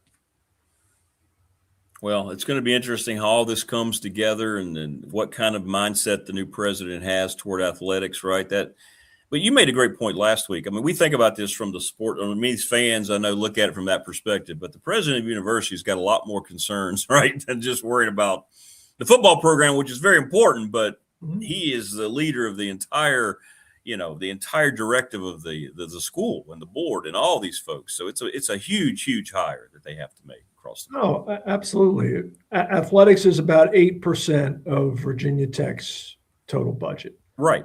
It's a $2.5 billion enterprise annually. And, if you want to call athletics the front porch, fine, have at it. But again, 8%. 8%. There you go. It was inevitable, but I've been wanting to get your take. The tournament's going to go to 76. We're not surprised. We've known it's about money. It feels like, on the surface, a lot of people are saying 18, but when you see the breakdowns of who would have qualified last year, was this just an inevitable thing that we kind of knew was coming once the Power League started talking about it a couple of years ago? I think so, Rick. There was a lot of pushback. And I didn't find really anything new in ESPN's report yesterday. No offense to ESPN. Ross Dellinger reported this from the Final Four in Indianapolis right. more than 3 weeks ago. And we've known this was the end game. And it's still not finalized. Contracts haven't been signed and committees haven't voted. It seems a formality. But you never know with these matters. You mentioned money. I think the numbers will add up to a little bit of a bump financially, but this isn't about money. This is about access and getting more teams involved. And really, the Power Four conferences think, well, and the Big East as well, so the Power Five, yeah, we'll get more teams in. But the mid-majors will get more teams in as well. I mean, you canvass those coaches and those commissioners, they're all in for this. The Atlantic 10s and the Colonials and Mountain West, all of them, they want this. They're not pushing back at all. Well, it'll be interesting to see if it turns out to be like they threw out some of the what would have looked like matchups this past year. Tech would have been in as a 12 seed, and some of these teams with losing records and so forth. And I don't know. I don't want to watch a bunch of Power Four teams that we could get in a conference tournament, playing in the NCAA tournament. That's the thing, I don't know. Sacred ground to me. The tournament's sacred ground. It's the last thing we had in this country, and I guess it's starting to, it was inevitable. It was going to change. But the NCAA releases the first four who would have been in the tournament. We don't know who the next four were. Yeah. So anyone who says Virginia Tech definitely would have been in, maybe. I don't unless somebody has sources in the selection committee who happen to jot down who teams 73 through 76 were, I don't know that we know that for sure and how those matchups would have played out. So all I know is when I took a deep dive into the four teams that were left out over the years, the mid-majors fared much better in that than they did in the overall at-large, because their share of the at-large pool has been diminishing. But over the years, the mid-majors have had a large share of those first four teams out. Well, we'll see how they settle in on it and see what the format looks like. These first 2 days will be turned upside down. People are going to start filling brackets out earlier, right? They can't wait till Thursday now.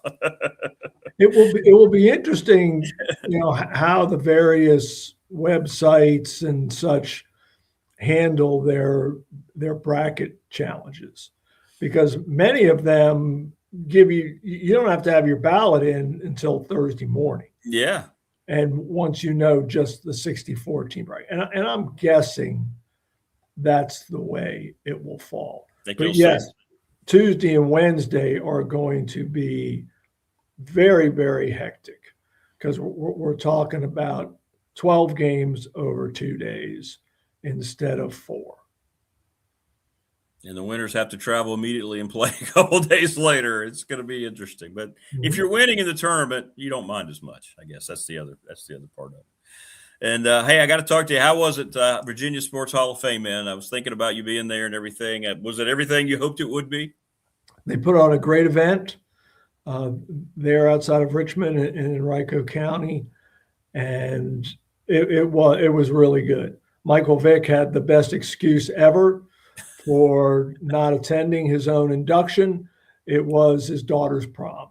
And as a girl dad whose daughter's prom will be in the next couple of years, I can attest, I will be home that night. Yeah, right.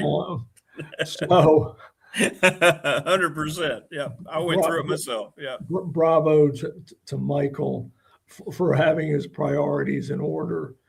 But Boo Williams, my dear friend, and grassroots basketball legend from here in Hampton Roads, was among the inductees. Tony Bennett and Wally Walker from UVA, they were great. And Grant Hill couldn't be there because he's doing television during the NBA playoffs. But his dad was there to accept, the great Calvin Hill. Wow, that's cool. Yeah, yeah. Who at age 79 is still spry and gave a really sweet, amusing speech. Christy Tolliver, the former Harrisonburg High and University of Maryland and WNBA standout, she was fabulous as well. And then Roland Lazenby, from down that way, and just as prolific an author as you can imagine, with subjects like Michael Jordan and Kobe and Magic and Jerry West's book was unbelievable. Yeah, Roland's great. Well, that's awesome. And you just sit there and revel in all those speeches and hearing their journey, because you had to give that same, you know what it's like. That's awesome, man. That's awesome. Yeah, Roland was very humbled. He was on the show, and he was very kind of emotional about the whole thing. But he has to be there. It's deserving. Oh, very deserving. Richly. I mean, come on. Well, that's great, man. That's great. And Boo has done so much. What a great class. You're right. There's been a lot of great classes, but that one's pretty good, isn't it? That's pretty solid class. Oh, yeah. Terry Driscoll, the former William and Mary athletic director, who most people don't realize was a great college basketball player at Boston College, an All-American, an academic All-American. And then before it was trendy, Terry Driscoll was the non-traditional AD candidate. He was a sporting goods executive up in Really? Massachusetts, when he just on a whim applied for the athletic director job at William and Mary. And lo and behold, he got an interview and got the job and stayed 21 years. That's cool. That's a great story. That's a great story. What the heck? I'll apply. Yeah. Yeah, did it the old-fashioned way. Saw the job listed in NCAA News. I've made my business into a success. Let's see if I can go make my my school a success. That's cool. I like that. I like that. All right, brother. Well, listen, what are you working on now? What do you got coming up here for people keeping out for this weekend? Gonna lay low a little while. We're heading out of town to a nephew's graduation at the University of Alabama. Alabama. Good. Well, maybe you can talk to Kalen DeBoer about now being a $13 million man. See what he says. Well, safe travels, my friend, and we appreciate you as always. All right, Rick. Be well. Thanks. You too, Dave. There you go. David Teal, the Hall of Famer. Join us. That's a fun night. That's a fun night. Fun night. Yeah, I didn't know that either, Prometheus. I didn't know Michael didn't go to the event. The Grant Hill was working. But yeah, I didn't know that Mike didn't go. Now I guess it makes sense why Dwight didn't go. Yeah. But prom night is, it's scary. It's just scary. It's scary. Very scary. We're up to 23 votes now, and we've got, let me count. Yeah, I've only seen 1, 2. 20 of the 23 votes say nothing will happen to Vrabel. We've got 2 that says he'll be fired, 1 that says he'll resign. So we've got all the categories covered. Wow.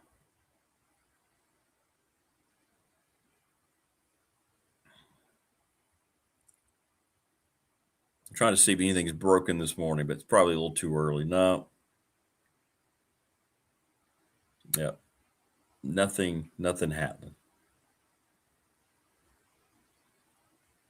Yeah, nothing's happening yet. We'll see. I still think they've got it. There's got to be some kind of repercussions, I would think. Leave of absence or something. Something. It's got to take hold there, I would think. I think the lists that are the at-large play-ins were looked at, and the people were breaking down the first 4 out and then the final 4 out and all that stuff. That's where they got the seedings of what the tournament was going to look like if it had been expanded this year. Yeah. Well, that's awesome. Thanks for me. This when I was doing business on one phone, I still listen to BDST on the other. I'm going to get my animal in here. That's very nice. Thank you. Thank you so much. Let me get Bobo. Be right back.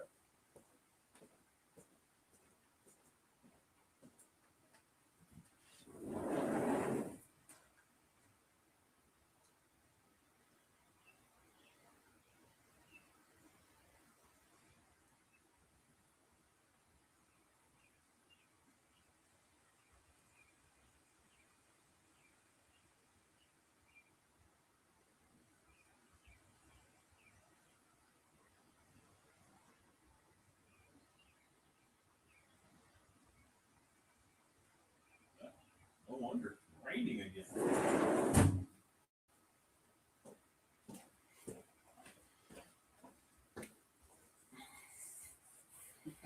I wonder why he was raising hell. It's raining again here. We have a really steady rain here. It's one of those rains, too, that's off on the other side of the clouds, but it's kind of light over there, but there's a dark clouds right over the area here. It is pouring down rain.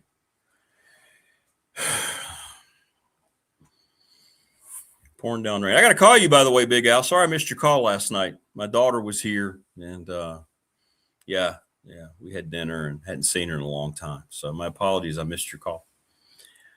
And nothing happened to Kraft. Yeah, and Kraft probably looks at that too, right? He feels like he can't. And this is my whole point. Because nothing happened to Kraft, he won't do anything to Vrabel. So if players start misbehaving, they're going to think, well, what's going to happen to us? See what I'm saying? It has a trickle-down effect. I don't think that team even comes close to approaching the success they had this past year. You know? So, but that's part of it. That's part of the whole problem.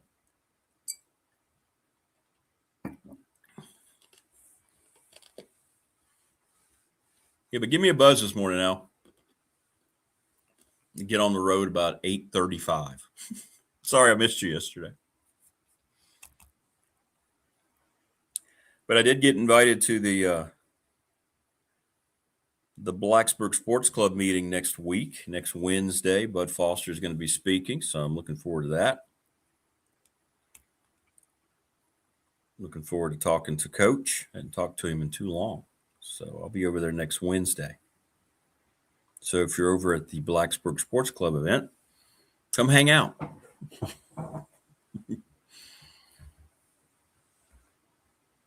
Come hang out. Your thoughts on tournament expansion? David didn't seem that bothered by it. It didn't seem like he was that concerned. We're seeing lots of smaller sports start to be weeded out, by the way. It's starting. Lots of tennis programs. I think 17 Division I tennis programs have been eliminated over the last week. And this is going to continue to happen. Hey, David, how are you? On the chat room or in the chat room.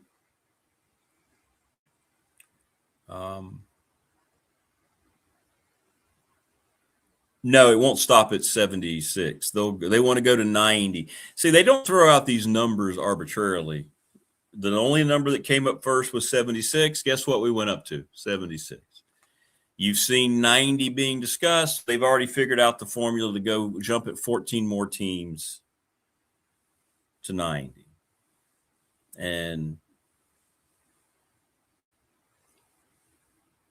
David feels like more mid-majors will have opportunities. Maybe the upper mid-major leagues will, but the smaller mid-major leagues will not. It's going to lock them out even more. Dylan Raiola, by the way, is the quarterback that's being rumored to be talking to Texas Tech. He backed up Dante Moore at Oregon last year. That guy just won't go away.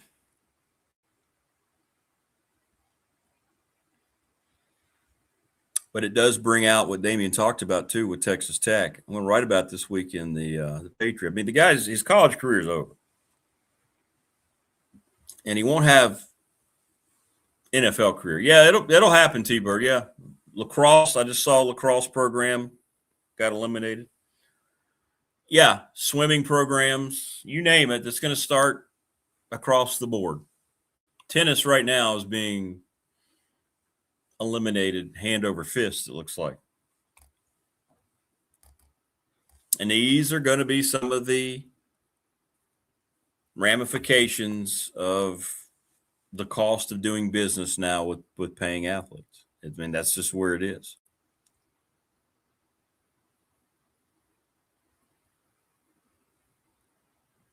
Yeah, all your smaller mid-majors, all the professional door text messages that are coming in, you're going to be playing and just playing games to get in.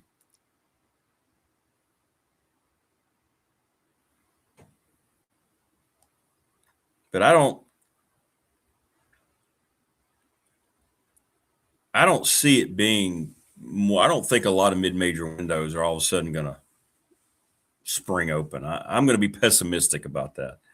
David was optimistic about that. I think this is being promoted by the power leagues, all 4 power league commissioners.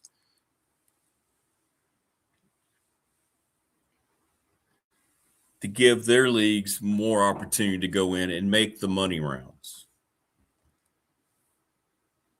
And I think the money will be bigger too than maybe you think, because there's going to be a lot more restructuring contact, more teams, right? More games, more sponsorships, bigger contracts, bigger windows. But there's a lot of value in scarcity, right? There's a lot of value in having to earn your way into something that makes the postseason the postseason. Certain playoff expansions needed to happen, right? For years, Major League Baseball was just your 2 division winners in each league before all the expansion. You had an East, you had a West. And whoever won those divisions played in the championship series and then the World Series. I thought the NFL at first, I didn't really like the expansion of the wild card. That was strictly because of money. They tied that into their newest TV deals, and it's turned out to not be a real negative thing on their regular season. Just say it that way. So that hasn't necessarily been a bad thing. It doesn't lessen the interest in the regular season. College football playoff. It's going to ultimately end up at 16 teams. They're trying to push for 24. You think they're trying to push for 24 just to get more teams involved for the heck of it? No, it's because of money.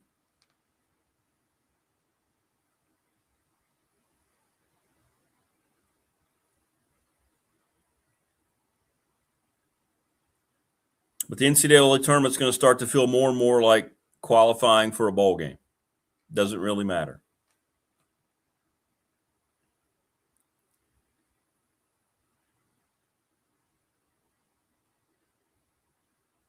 Yeah, I'm just looking at some of the comments here. 90 to 95% of the comments don't like the expansion. But then again, it's not a surprise.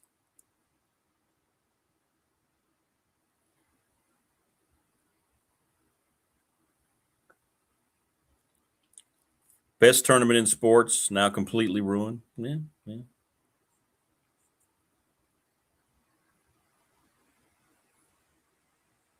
But this is just, it's being pushed. There's a reason. You look at who's pushing it, right?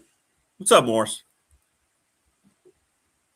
Thank you, Morris. Appreciate that. Hey, tell them, one thing about it, we're not just now regional. We can sponsor. You can be on YouTube all over the world. So anything anybody wants to advertise, your message gets across.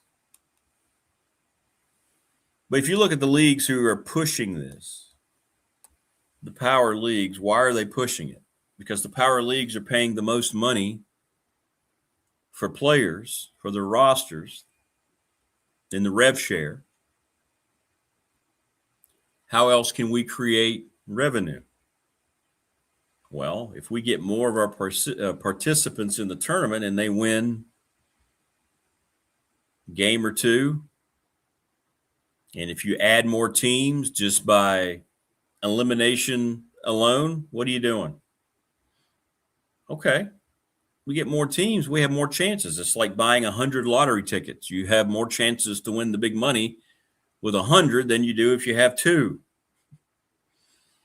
So if the power leagues can each go every year 12 or 14 teams deep, there's more chances to win your way into the money rounds, if you will. So the whole league benefits. You can't tell me that an expanded tournament is going to make anybody more eager to pick out a team from the Atlantic 10 over a Big 12 or Big 10 team that would qualify under the new rules.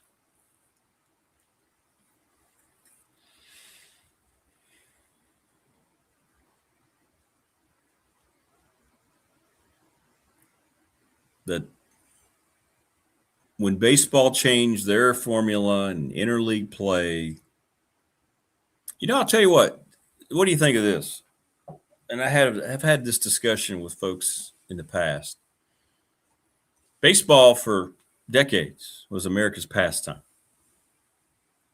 You go back through the turn of the century, Babe Ruth, you go back through the Depression era, World War I, World War II, Vietnam. Baseball, it's just like the James Earl Jones speech in Field of Dreams. It was the American sport,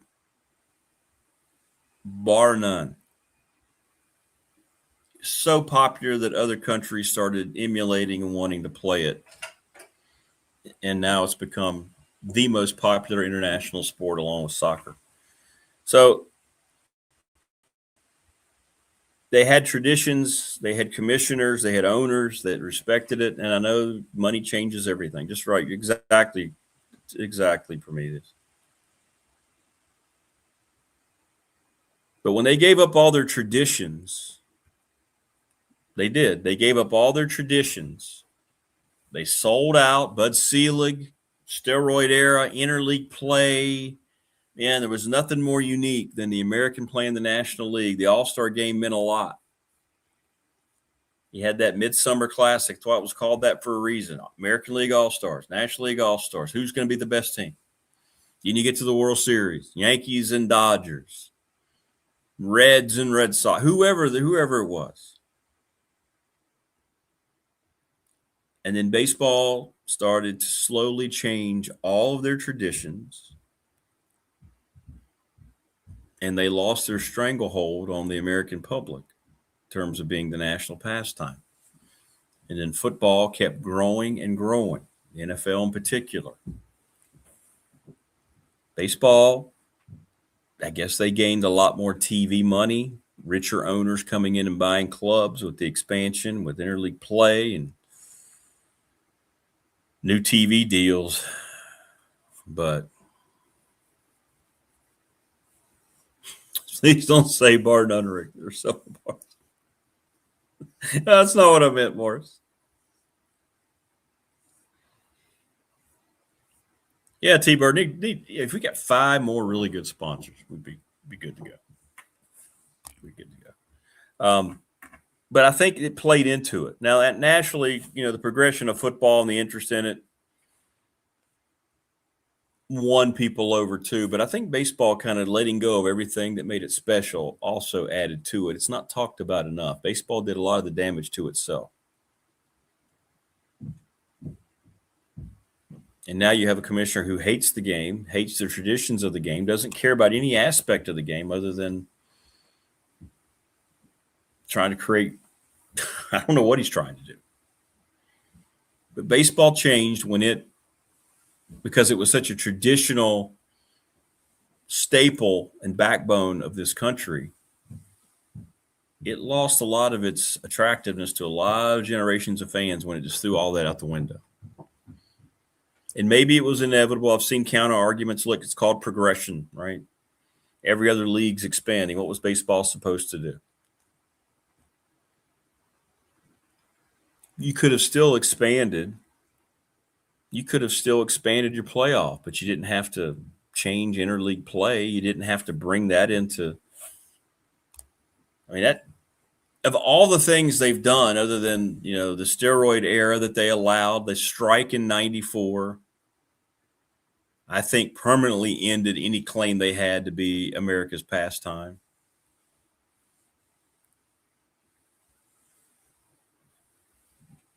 But now it just became like every other sport. The one niche that it had, where your 2 leagues didn't play, was completely lost. And now somebody's playing an interleague series every weekend because of the odd number of teams, right? So that's where all that is right now. So, and I don't think it's been the same since. They wanted to do it because the Yankees and the Mets, the Dodgers and the Giants, the Cubs and the White Sox, those were the 3 series that were always highlighted.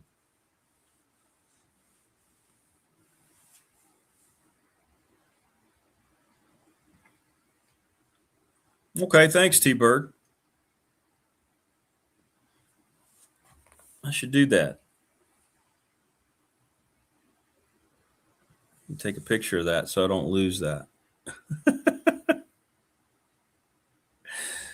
There we go. Yeah,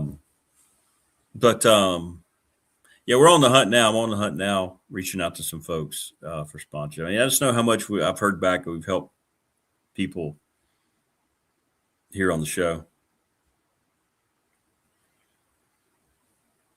Well, I've seen that too, Prometheus. Yeah, I mean, it's become such an internationally driven sport that I don't know what the percentages are nowadays for non-American players. It's kind of taken on the look of soccer. I mean, you look at any collegiate soccer roster, and I call these games in the fall. I mean, it's going to be at the very least, half of it's going to be international kids, and maybe baseball, Major League Baseball is becoming that as well. I know when I worked for the Pulaski Yankees, the Yankees organization, those 2 years, most of those prospects were Dominicans or Venezuelans, wherever it may be. So maybe that is part of it. It's a good point. It'd be like if Americans were going over and taking over some other nation's pastime. I'm sure fans would feel the same way. Right? It's the same thing. If you had a bunch of Americans that are over half the roster, half the makeup of the league, that league probably would not be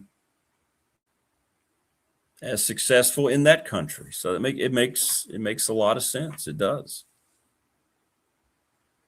What's up, Vic? What sport would I love to try just once that I haven't? Ooh, good one. What have I not tried? That's a good question. You mean sport or activity?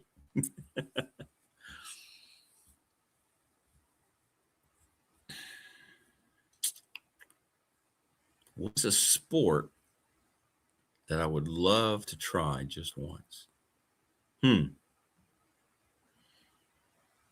think I've tried all the sports. I think I've done something.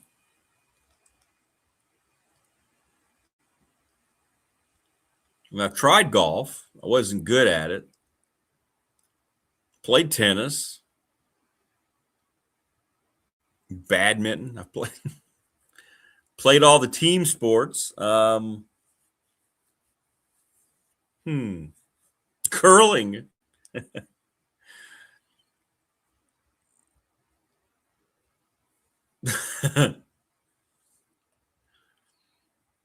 Is that a sport?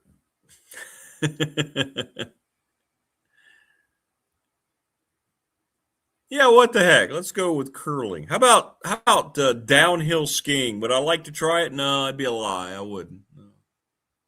I'd be severely injured. Yeah.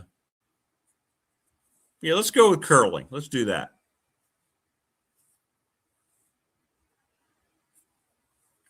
Yeah, maybe cricket. It's got a baseball-esque feel to it.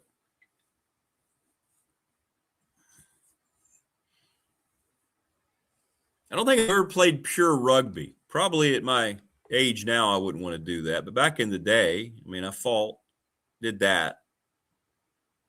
Maybe rugby. I mean, you talk about physical, get your ass kicked, boy. Rugby. Whew.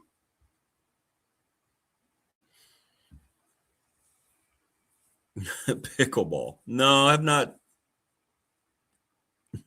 played pickleball. I watch people now at the Radford tennis courts play pickleball a lot. Why does it call pickleball again? Somebody remind me.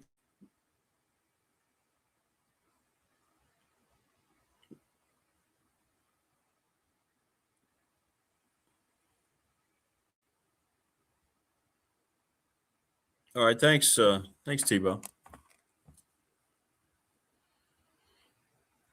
Appreciate that. I got to look that up because I don't know the answer. You know why I haven't played pickleball? I don't like the name of it. It's just a stupid name. Why is it called pickleball? Here we go. You ready? Pickleball was named in 1965 by Joan Pritchard, wife of co-inventor Joel Pritchard, because the game's mix of equipment, badminton court, ping pong paddles with a wiffle ball reminded her of a pickle boat in rowing.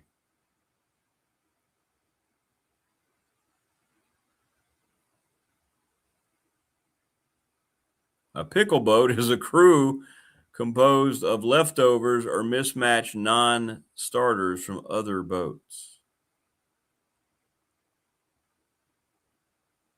She said pickle boat reference is because different sports were thrown together using borrowed gear from various sports.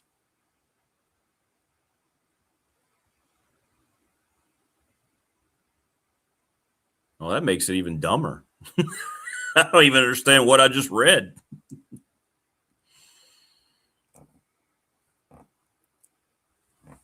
So the name is just stupid. I don't know what I just read. I have no idea what that means. That's what came up. And it's got quotes from the Pritchard family who invented the sport. A pickle boat? What the holy hell is she talking about? Because badminton court, ping pong paddles, and a wiffle ball reminded her of a pickle boat in rowing.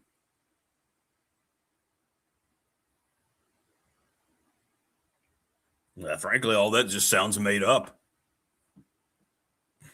You go through several Ron Swanson. That escalated quickly. I mean, that really got out of hand. Pickleball. Is foosball a sport? I love me some foosball now. Yes, we'll say foosball is a sport. Darts. I've played darts. I do like darts, though. Darts is fun. Because all the good names were taken, Big Al says. Pickleball. Well, that makes me respect it even less. What a lame, makes no sense. I thought maybe there'd be some kind of explanation. You could go, oh, pickle boat?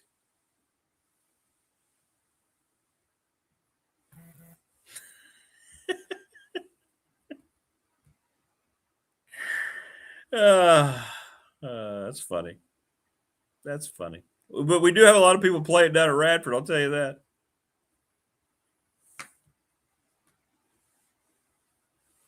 No, we're live, Louise. We are live and in person.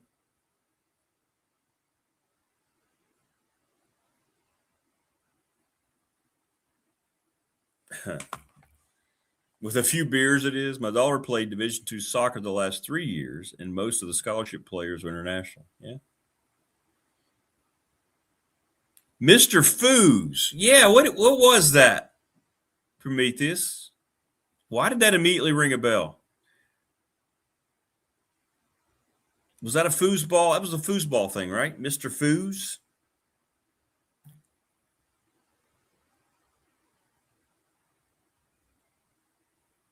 What was that? A bar in Blacksburg. Okay, Mr. Foos, yes. That's it. It's like what we had the Sackett's in Radford after sundown in Blacksburg too. I don't think so, Vic. We eliminated tennis a couple years ago. Added back men's track because that sport's expanding in our conference. But yeah, I hope not. I hope not. We don't really have much else we could go in terms of men's sports. We don't have that many sports anymore, top to bottom. I mean, we do, but we don't have a lot of room, let's put it that way, to get rid of other sports. Top of the stairs. Yeah, that's still, I think that's still over there. They used to sponsor the old radio show. Had a, that's where when Bud had his restaurant over there. So I'm looking forward to seeing him next week. We did a remote over there. We had a remote at the top of the stairs. They should sponsor the show. That'd be great to hook up with them again. I don't know who owns that place now.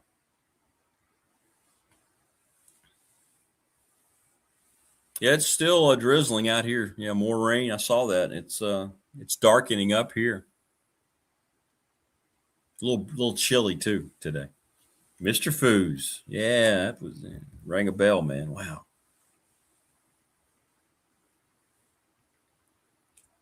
Great places, man. Great places growing up.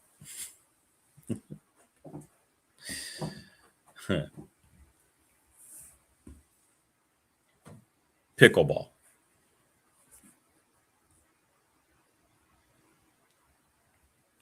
There's a funny account on Instagram. I follow a guy who's obviously he's talented, but he's making fun of the whole being a pickleball instructor.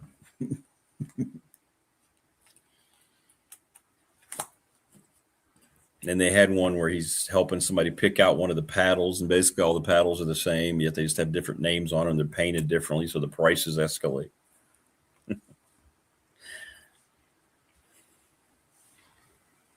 I mean, basically, you're just playing tennis on a shorter court. I mean, I watch the people at Radford when I'm out on my walks, I'm watching. Now, look, it's great if you're older and you want something to do and it keeps you active and keeps you, exercising. That's awesome. That's awesome. Don't know if I'll ever get out there myself with a pickleball bat.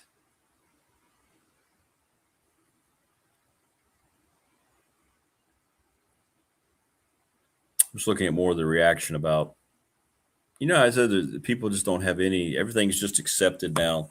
You look at some of the people who are acting like it's no big deal about the tournament expanding, kind of the same thing with Vrabel. And I believe y'all. I'm on board with y'all. I don't think anything's going to happen to him. I mean, she lost her job. She lost her career, her credibility, her respect, anything she had. It's gone. Boom. See ya. And he's walking into the football facility yesterday, winking at the reporters.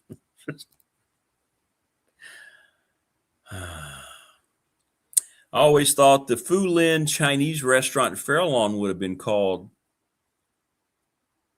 Fa Fa Fa Fa Fu Lin. Oh, Def Leppard reference. I see what you did there. Wayne says Justin Fuente had a pickleball court built at his house before it became huge. Really? Maybe that was part of the problem. I mean, he couldn't develop game plans because he was worried about pickleball.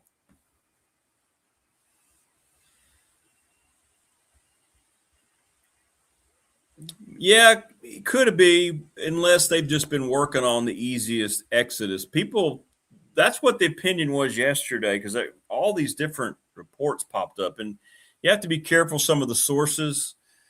But then some credible people started to say there's some rumblings going on of what's happening, that maybe they've had interior discussions with Kraft and his lieutenants about going forward with this guy. I don't know.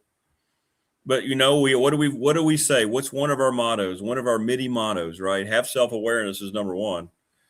But actions speak louder than words. Let's not talk about anything. Let's just see the action. That will tell you everything. And if there's no action, there's the action we know. So, but I'm jaded. Nothing right ever seems to happen. Nothing ever right seems to get supported in terms of morality, or there's accountability doesn't seem to be anything anybody thinks of anymore. So I got to be honest, I fully expect nothing at all to happen. Creed update, just got him in a minute ago. He was he paces back and forth. I wish I could turn it around and show you, but I have a doorway open here. I can see out in the parking area in the neighbor's yard and stuff. Not that I'm spying on them, but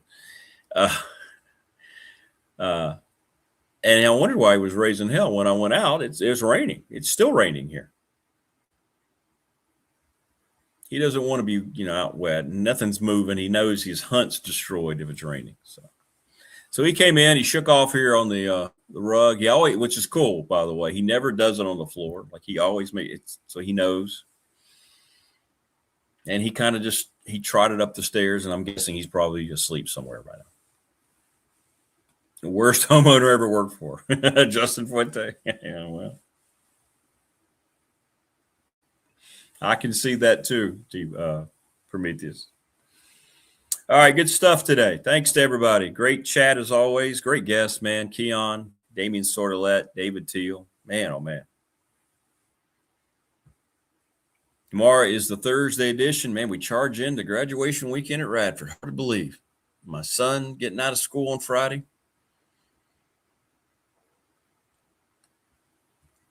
Unbelievable. Absolutely. Enjoy the rest of your day. Stay dry. Be safe. And always please subscribe, like, and share the channel. Before we let you go, Morris says, hey, reminds me what my old pastor said about Bible thumpers. He said, Morris, people don't want to hear the word. They want to see the word. Actions, right? We'll see if the Patriots do anything. You feel like and Damien's probably right. Nothing's happened, nothing will, but it feels like the window for something happening is getting smaller. But a lot of people said yesterday, wait till you see what's coming out next. So we'll see.